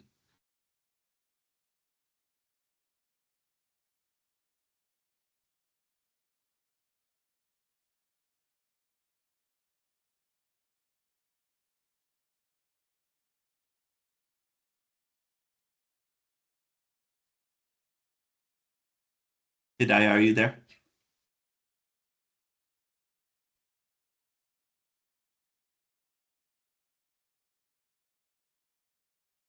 I think we may have lost her. I suggested we proceed with Yes. the next item now Hello?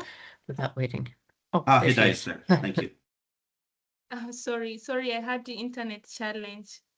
Thank you very much. Josh, are we done with the campus tool for all the Yes, presentation? Yes, we will go now to the key presentation from QAAUL on their service offering. Okay, thank you very much. I think I would like now to take this opportunity to welcome Mr. Rogers Siima, who will give us the presentation from the QAAUL. But before the presentation, I see a hand.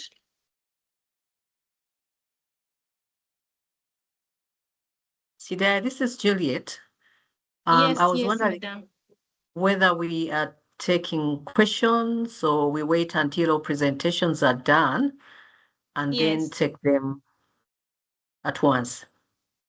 Yes, so we are going to have an interactive session in the end, immediately after this session.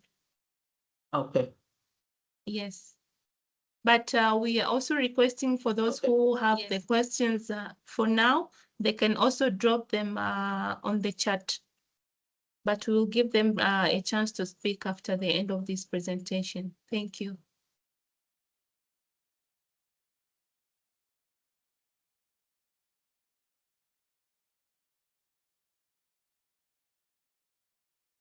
Yes, Mr. Rogers, Karibu, you can briefly tell us about yourself before your presentation. Thank you.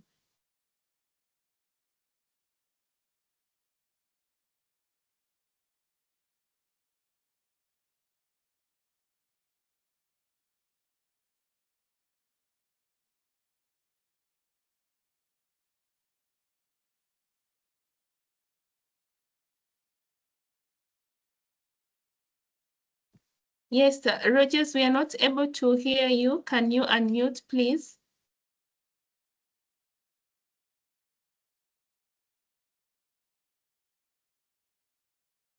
Are you able to hear me? Yes, we can hear you now. Okay, good morning, everyone.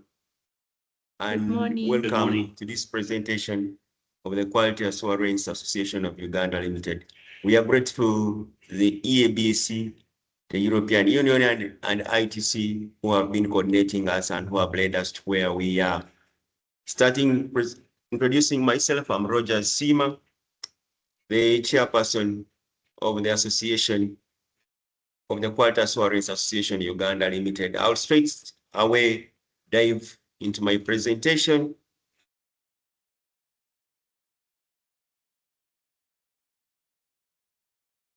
My presentation will have the background of the Quality Assurance Association Uganda. We don't see the presentation. We hear you very well, but we don't see the shared screen. You cannot see? No, we only see a black screen. Perhaps you can stop sharing and then try again.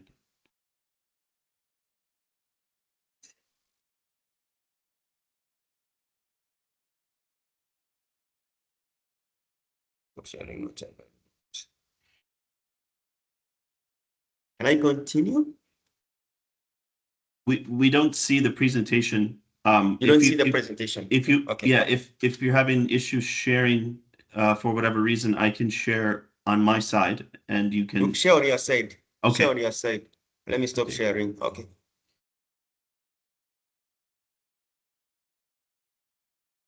All right, it should be visible.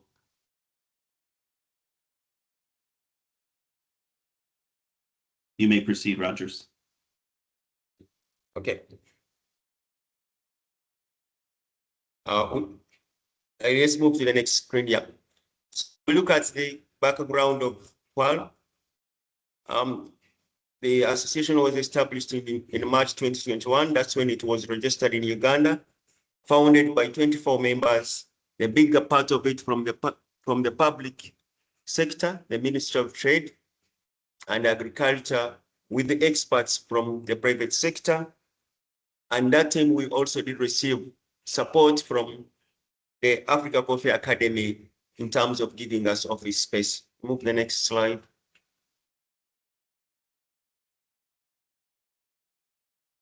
Our goal is to improve the competitiveness of Ugandan products and services on local, regional, and international markets. We'll be seeing through, we do that through our vision and our mission. Our vision being make customers achieve business success through work standardization. We do a lot of work in standardizing work and helping SMEs produce standard products and that meet the customer's requirements. Our mission is to offer quality improvement services that help companies achieve commercial market success through provision of networking and advanced information on standardized systems. What are our objectives? Our objectives are to improve the quality of goods and services produced in Uganda. We also do provide advocacy for services for farmers and for farmers, producers, and other service providers. We champion quality production across levels of industry and service delivery, offer consultant services nationwide, promote food safety and security. We also do stimulate awareness and knowledge on quality for improved productivity in industry and commerce. We also do enhance competitiveness of SMEs and large enterprises in local and international markets,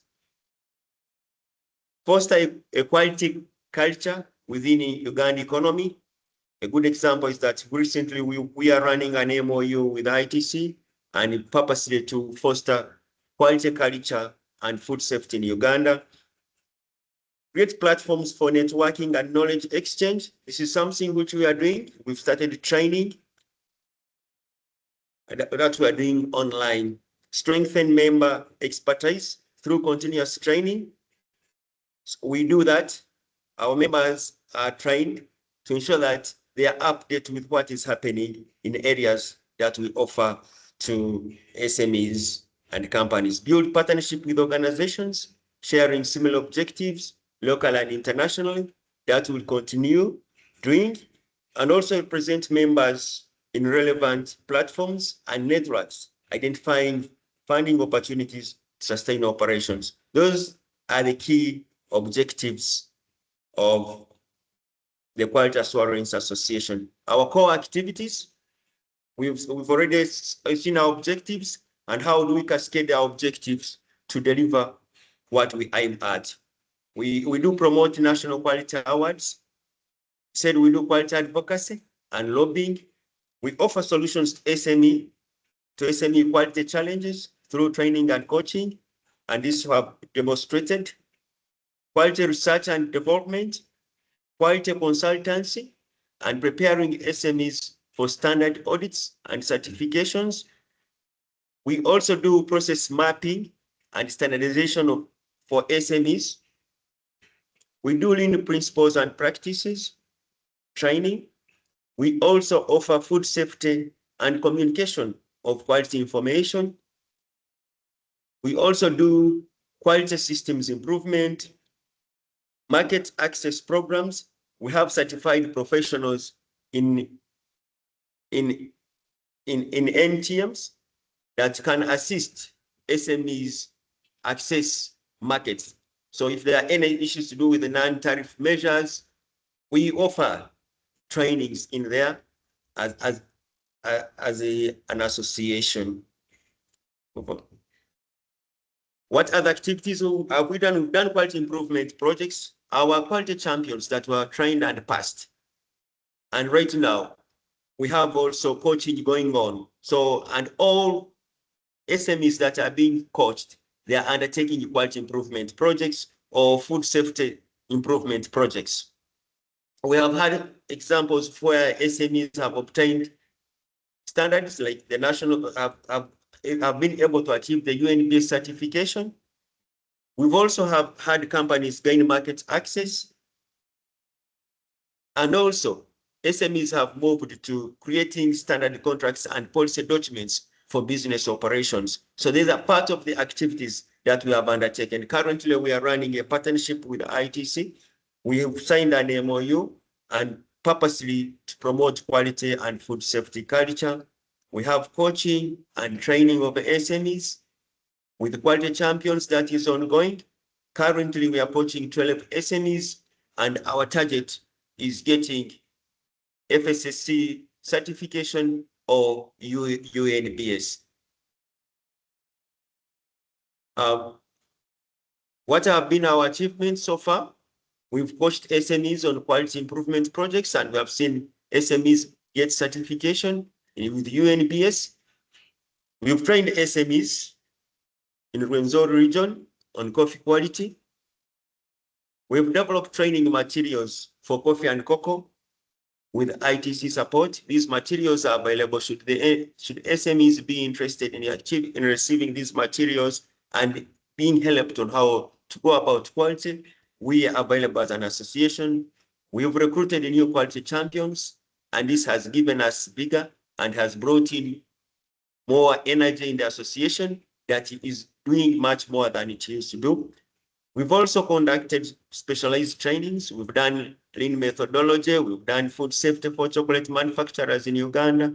We've done HACCP, and we've also done coffee processing quality standards. So should an SME have any challenge and wants to improve its quality, have issues with food safety, want to optimize your operations, we are available as an association. We have the experts that can assist the SMEs make a leap in the operations. What are our future plans? We want to be better. We want to offer better services, and we are looking forward to being better. We have already certified auditors, but we want to improve to another level. We have 2 or 3. We need to move to 5 or 10 within the association. We want also to establish partnerships with certifying bodies for standards, so that if they need to do any certification audit, they refer to us in Uganda. And we are looking at really being the epitome of quality, lean and food safety training in the region. And we start with home, Uganda, which we've already started, and we hope we will move a long way. We are also looking at putting in place the continuous professional development training for the association members, and also open it up further for the members who can come in. And we are also looking at putting in members beneficiary scheme. What should be the benefits of the association members, and how can that be sustained? Establishing partnerships with various funders. So we are looking at and we are also working towards having harmonized relationship with the National Bureau of Standards in Uganda, and we believe get to that level where we can provide support where need be on areas where UNBS cannot reach. Finally, for us to grow as an association, we seek further support from organizations like the EAC to execute collaborative projects. We are happy to get referrals and recommendations to companies, to organizations, and other government agencies seeking expertise in quality, food safety, and lean methodology. Thank you. We can be reached. We have our offices in the Mukono town. That's where we are located, and we can be reached on our website and the provided contacts. Thank you. Thank you for listening. Back to Hidia. Thank you. Thank you very much, Rogers, for a very good presentation for the Quality Assurance Association Uganda Limited. And we appreciate the good work that you are doing. And for now, I would like directly to go to the interactive section. as we are a bit out of time. So I would like to welcome all that have any question, recommendation, any feedback for this webinar. But also I would like to welcome my colleague Gift to share the post webinar on the chat that will also be able to give us a direct feedback for the webinar. So thank you very much. If you have any question and recommendation, please feel free to raise your hand. Then we will give you the opportunity to speak. Thank you.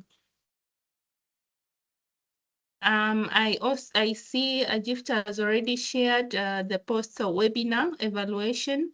Please look on the chat, but I also see a hand from Harriet and Subuga. Welcome for the feedback. Thank you.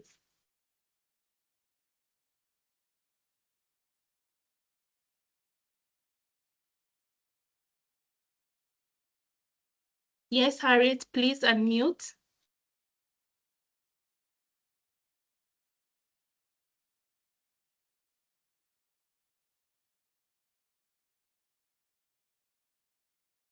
We are not able to hear you. Can you please? Yes, we can hear you now. Welcome. Yeah, good afternoon, good morning, everybody. My name is Harriet Nsubuga. And I already put a question in the QA because I just realized that Innocent was talking about the EUDR. It's an area that is new. And as quality champions, we are likely to meet MSMEs that are interested in applying. So we need to know, and I just request the Josh and Margarita, and maybe ITC and EU and EABC to think about creating like an opportunity for training. And not only that, but we as the champions, we need to be able to speak in case we are asked. What do we tell them? What are the procedures? What are the requirements? We know the general things, but when we go deeper, like what we have seen being presented, I think it would also be good to have such on the platform so that if somebody is required to answer, they have a place to go to get information. Thank you very much. Thank you, Harriet. That's a very good point, and that's taken into account in some respects on the platform already. We do have information. The EUDR regulation pertains to particular products such as cocoa, coffee, leather, and other products. So we do have a page that we're developing on the EUDR, and the idea is that we have kind of outline of what's to come, because as you know, this is a very highly complex new regulation, and the kind of the dates of implementing this regulation continue to be pushed back as SMEs and larger companies even are finding it difficult to comply. However, we do have if you are doing a search on the platform for a cocoa product, for coffee, you will find some resources, some additional resources on the page that you see on the screen now. International, we do have a step-by-step guide on EUDR, implementation on the EUDR, find out how to comply, some additional links from the European Union. And in terms of training, ITC does provide training from time to time on this critical topic, and we will pass along this emphasis from QAAUL to the person that leads these trainings. Thank you so much for bringing this up. Thanks a lot.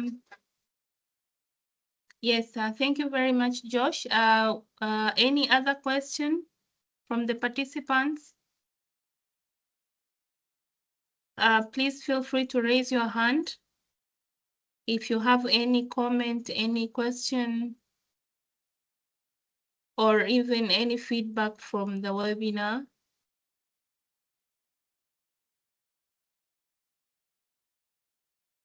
Yes, Jonas.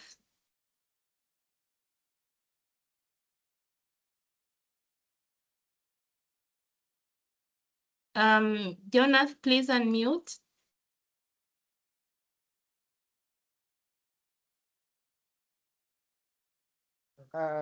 Thank you for organizing such a wonderful presentation, which is timely. I'm Singus Jonas from Institute of Packaging Partners of Uganda. We deal in packaging, training, and we mobilize all people who are in packaging industry. Concerning with the packaging, I saw we are presenting the European Union requirements. I would also contribute, would like also to contribute because we have new European Union market rigor requirements, which are currently updated.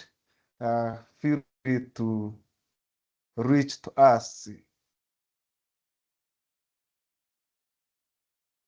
Thank you, Jonathan. That's a very good point. When it relates to packaging, we do touch on some of the more basic information related to food contact materials and packaging waste. However, really we have within ITC a packaging section that really goes into great detail in packaging. So if you're on the page for packaging on the Quality Compass tool, we really highly emphasize the ability to learn more and get more support through ITC's sustainable packaging webpage. So this will, within one click, you'll be taken to all of this information that already exists, that's headed by packaging experts within ITC. We don't want to necessarily duplicate information that's held elsewhere. And that's why on a lot of pages, you'll see links to existing resources within ITC or outside of ITC where more details can be had and contacts can be made with the expert. In this case, his name is Frederick Kuti. Many of you may know him. Just to reiterate that, but wet message, well done, and we can perhaps make contact after this webinar, Jonathan. Thank you. Thank you, Josh. I also see a hand from Madam Juliet. Yes, thank you very much, Hidayah, and thank you very much for all the presentations. For me, it's an observation, but also a concern in terms of how do we engage SMEs to use this tool. Today, we are also learning how to use this tool. Both SMEs, trainers, consultants, different people who are online. But how do we, going forward, engage, strategize, and engage the small and medium, enterprises that are within the selected value chains that we have?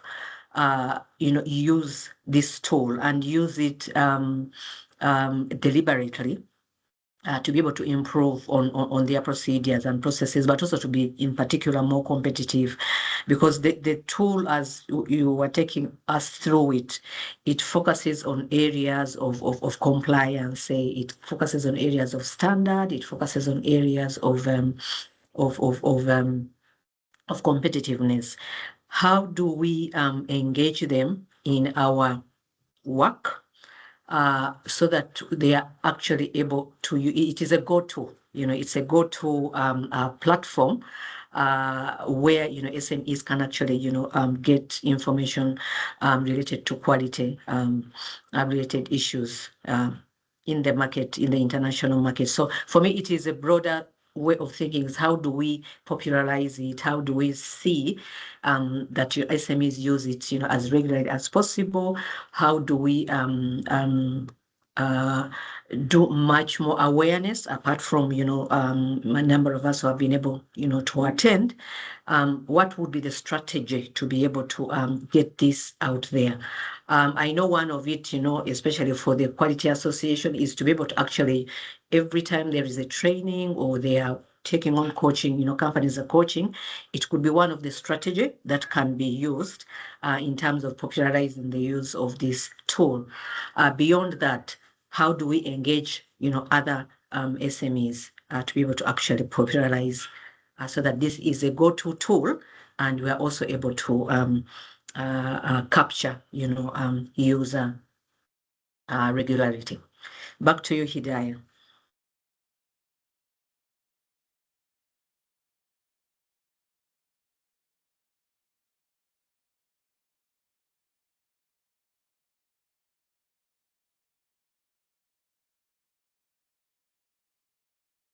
I think I can come in here as well, Juliet. That's a very good point of emphasis that you're making, and that's something that we also are thinking about when we rolled out this initial national webinar series. Our thinking is this is a good starting point to have this collaboration with EABC, who has a great network of companies, both large and small and medium-sized enterprises in their network. And this, I would view this as a first stepping stone toward wider awareness of the platform. You mentioned some really good points that this tool, this tool is designed to go hand in hand with the support that the Quality Champions, for example, or QAAUL is offering to SMEs. It's a resource that not SMEs can access themselves, obviously, but also is a resource for experts, whether they're with QAAUL or Quality Champions or elsewhere in Uganda. It's a resource for them when they're carrying out quality improvement initiatives in companies, particularly as it relates to market access in terms of quality. But this is something that we're always thinking about, and we're very happy to have this new, well, not new, but more recent collaboration with EABC on this platform. The platform was down for some time, and it's now back online and has been improved in many ways. So I envision more events like this, but also a focus on sort of embedding the mindset, embedding the fact that this platform is there, it's a global public good, and making sure that when institutions or individuals are working with SMEs, that they also make them aware through a sort of grassroots means. I think it's something that we continue to think about, how we can make more and more people aware of this. And we'll continue to discuss this, but we're very thankful to have this initial kickoff national webinar series with the EABC. Thanks so much.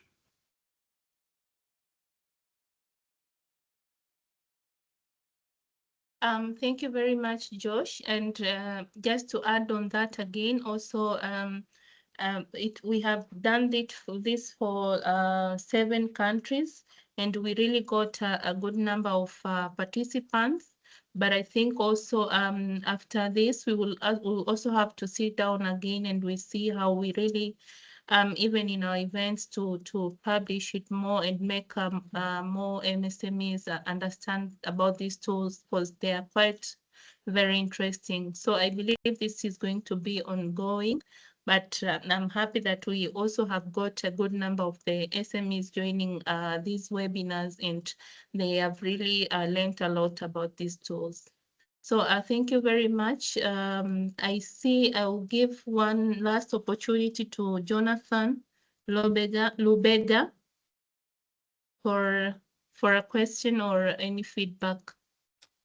Yeah, thank you so much for the moderation and the presenters. My name is Jonathan Lubega. I work with Siatini, and I'm really glad. But looking at the presentations and the link to identifying the different sources, I am inquiring whether, okay, the efforts that are there to link with the UNBS, looking at the many outdated standards under the UNBS vis-a-vis the updated standards at the global trade landscape.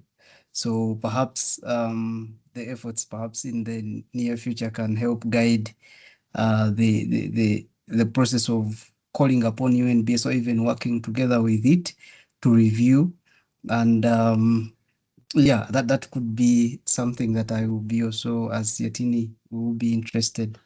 And then going to the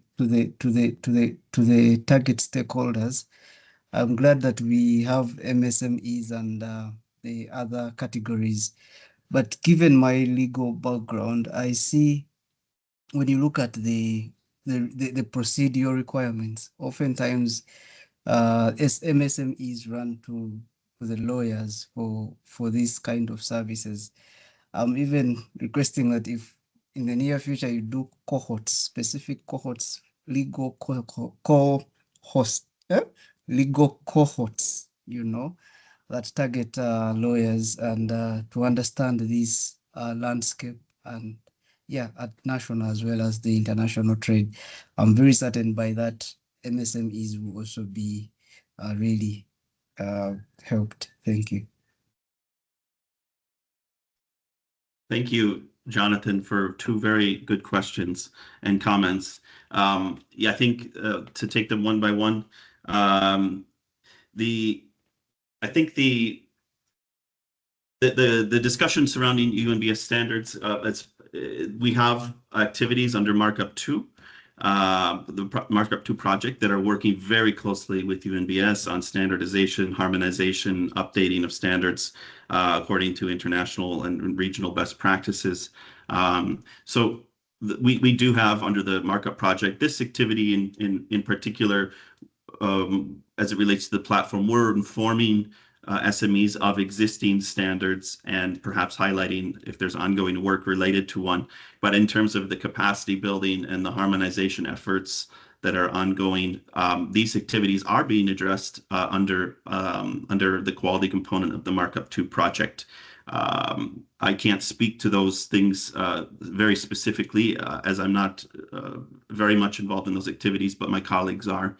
And if you have any questions regarding that, you can write to me. You'll see my email address shared, and I can put you in touch with those people. On the second point, I think what you're bringing up is a very practical and realistic reality that a lot of SMEs are working through lawyers to understand what needs to be done. And I think this platform in a way can also be a resource in those efforts. Moreover, our Connect tool, the Quality Connect tool, is publicly available. Anyone can register, and anyone can register as an expert user.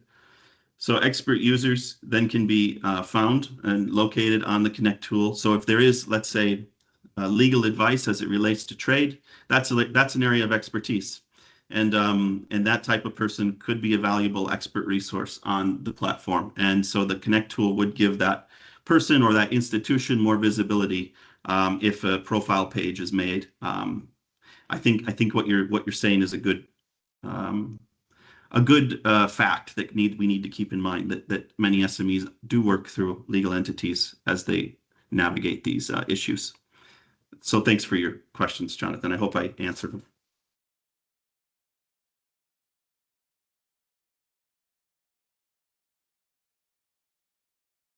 Thank you very much, Josh, for that response. And I see Jonathan, I think we already had a chance to speak. So I think we are now going to have the last part of our session today, and it's going to be on the closing remarks and the next steps.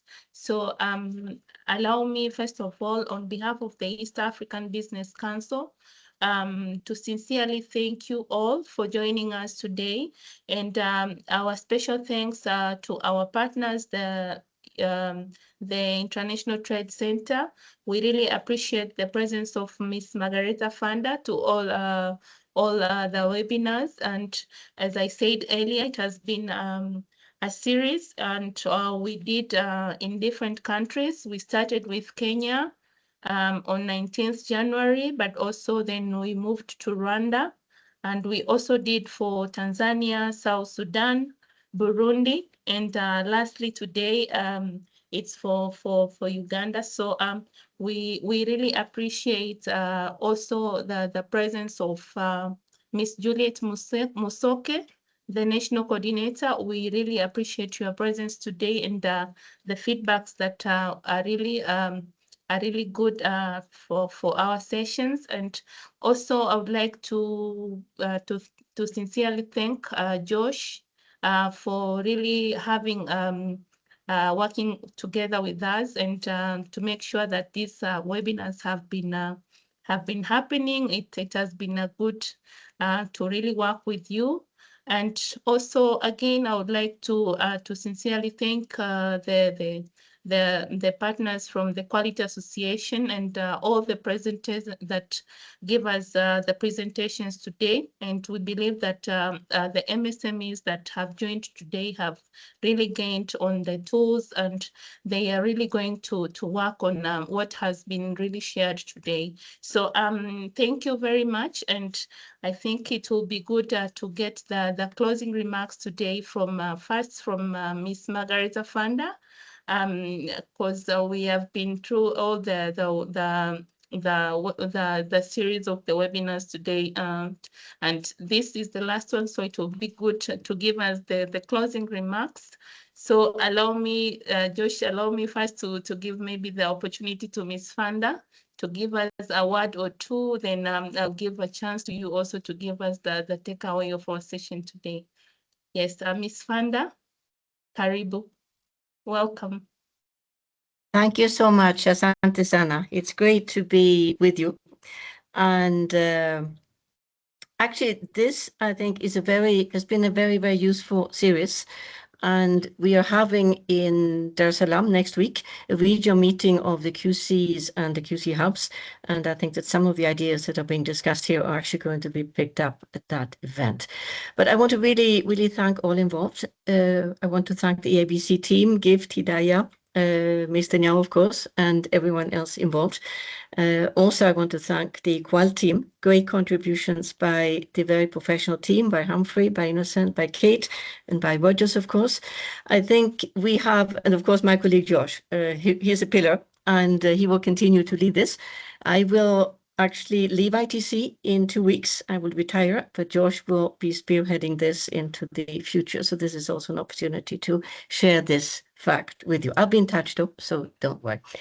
I think what we've seen today is a very interesting combination of linking an online tool and linking that to services and support on the ground. So we're looking here at the platform in terms of online tool, and we have the QAAUL team on the ground. And those of you who are representing SMEs, I would really encourage you to, on the one hand, keep exploring the tools, keep staying in touch, and also reach out to the QAAUL team for further guidance and support. They do offer coaching and training. They offer that under the markup project in the priority sectors that have been flagged. But if anyone is from a different sector and would like support, this can also potentially be done, although it could not be funded under the markup project, but the QAAUL team is otherwise fully capable and able to support and work in any sector. So don't hesitate to discuss further what that might involve. There could be many different models for that. Thanks again also, Juliet, for being the pillar of our work in Uganda as coordinator. I think you're doing such a fantastic job. We're very lucky to have you on board. And I've kept saying that Juliet is an honorary quality champion. I really think that she is in your attitude and approach to support small businesses in Uganda. I think actually we are all aligned behind SMEs. ITC is an SME, is a UN agency focusing on SME development, essentially. The markup project, EU-funded markup project, also focuses on SME development. QAAUL does as well. EABC also stands for business development. So you see, we all really have the, so those of you representing SMEs, feel important, feel that you are the customers actually we are here for. Help us to offer you as good as possible support, as best as we can, by engaging and by flagging. And really, really great sharing today. I want to thank you for that. You know, and The good services happen because we listen to each other and we understand where the challenges are and what is the most needed. So let's keep in touch, and wishing you all the best and successful business to those of you from companies, successful exports also, and perhaps moving into new markets.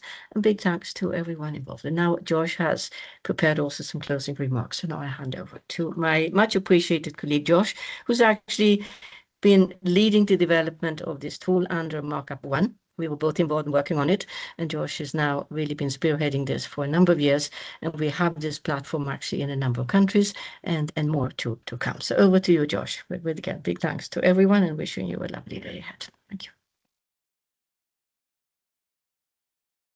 Thanks so much, Margareta. It means a lot. I won't repeat any of the sentiments. You expressed them very well to everyone. I think we all understand how important collaboration like this is between EABC and ITC under the Markup project. And your closing remarks captures all of those sentiments. I feel the same way. I just wanted to also complement those very nice closing remarks with some key takeaway messages. Just to reiterate kind of why we're here today and what you can do after this webinar is finished. So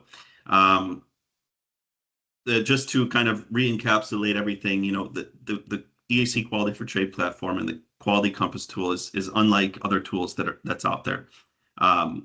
It summarizes the quality requirements that apply to specific products in a very easy, user-friendly, structured way. It has hundreds of linkages to other sources of information that are out there that are otherwise would be scattered and difficult to find. It links the information with the expertise that's available. So instead of really searching across multiple sources and platforms and sites, you have one place that brings everything together in a clear and structured way. What is required, why it matters, and where to start. Secondly, the access to support and services, so finding the right support. The Quality Connect tool allows you to easily connect with trusted experts like the Uganda Quality Champions, like the Quality Association in Uganda, QAAUL, different service providers, and this helps move from information to action. Thirdly, learning from others. So the success tool, as you explore that, you'll see the practical case studies. You'll see other enterprises that have overcome different quality challenges, and you can help then understand, you know, the realistic pathways toward compliance and build confidence that quality improvement is possible. And then ultimately, this is about being better prepared for markets. All of these three things together, you know, this platform can really help reduce any risks of shipment rejections or delays. It can have you have more confidence in responding to buyers' requirements. If you're thinking about market preferences, you know, positioning products for regional and international markets. This is really about supporting SMEs, not only to comply, but to compete more effectively. Just a few actions. We really warmly welcome you to continue exploring the EAC Quality for Trade platform at your own pace. There's a lot of information present, and we only scratched the surface today. We're really confident that you'll find that this information is practical. It supports compliance, and it's just a tool that you're probably going to want to share with others. We encourage you to register on the platform. If you want to view profiles or, you know, contribute in different ways, you should create your own profile. For institutions and experts, if you are experts or institutions, you represent institutions, you can register an institutional profile. You can register as an expert, and this allows you to increase your visibility. The more expertise and the more experience that we have on the platform, the greater its value is for SMEs across the region. And finally, most importantly, we invite you to share this platform. You see a QR code on the page. We're going to share these presentations after the webinar is completed. We'll be sharing the presentations and additional materials. We want you to share this with colleagues, with partners, beneficiaries, other SMEs that you think could benefit from this information. And this will help ensure that the platform's impact continues to grow and is sustained over time. And we'll be sharing the presentations from QAAUL, and the same applies to QAAUL. This is a quality association comprised of ICC trained certified quality champions, and they are there to help. And we want to make sure that we get the word out about QAAUL and how they can help SMEs in Uganda. And together, the platform and QAAUL are working together. They complement each other very well, and that's kind of the logic of today's webinar. You see here the contact info. Again, this will be shared, but if there are any questions, I'm always available to have a discussion. You can reach out to me via email. You also see the contact info for QAAUL, and we really highly encourage you to connect with them and learn more about what they can do to help. So thank you so much. Thanks again to EABC, the whole team, Jift, Hidayah, Emanish, everyone at EABC.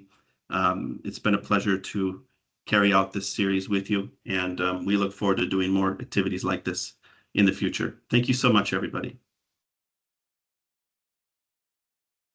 Thank you very much, Josh. That marks the end of our webinar today. So we really appreciate the presence of everyone who has really taken time to join us. Thank you very much, and we wish you a very good afternoon. Thank you. Thank you, everyone.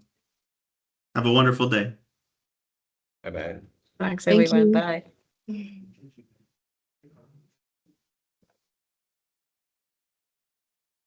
Thank you. Bye. Bye-bye. Thank you. Bye-bye. Thank you and bye. Bye. Thank Thank you, you. Juliet. Thank you. Bye. Thank you, Jonathan. Thank you. Thank you. Bye. Thank you, Soya.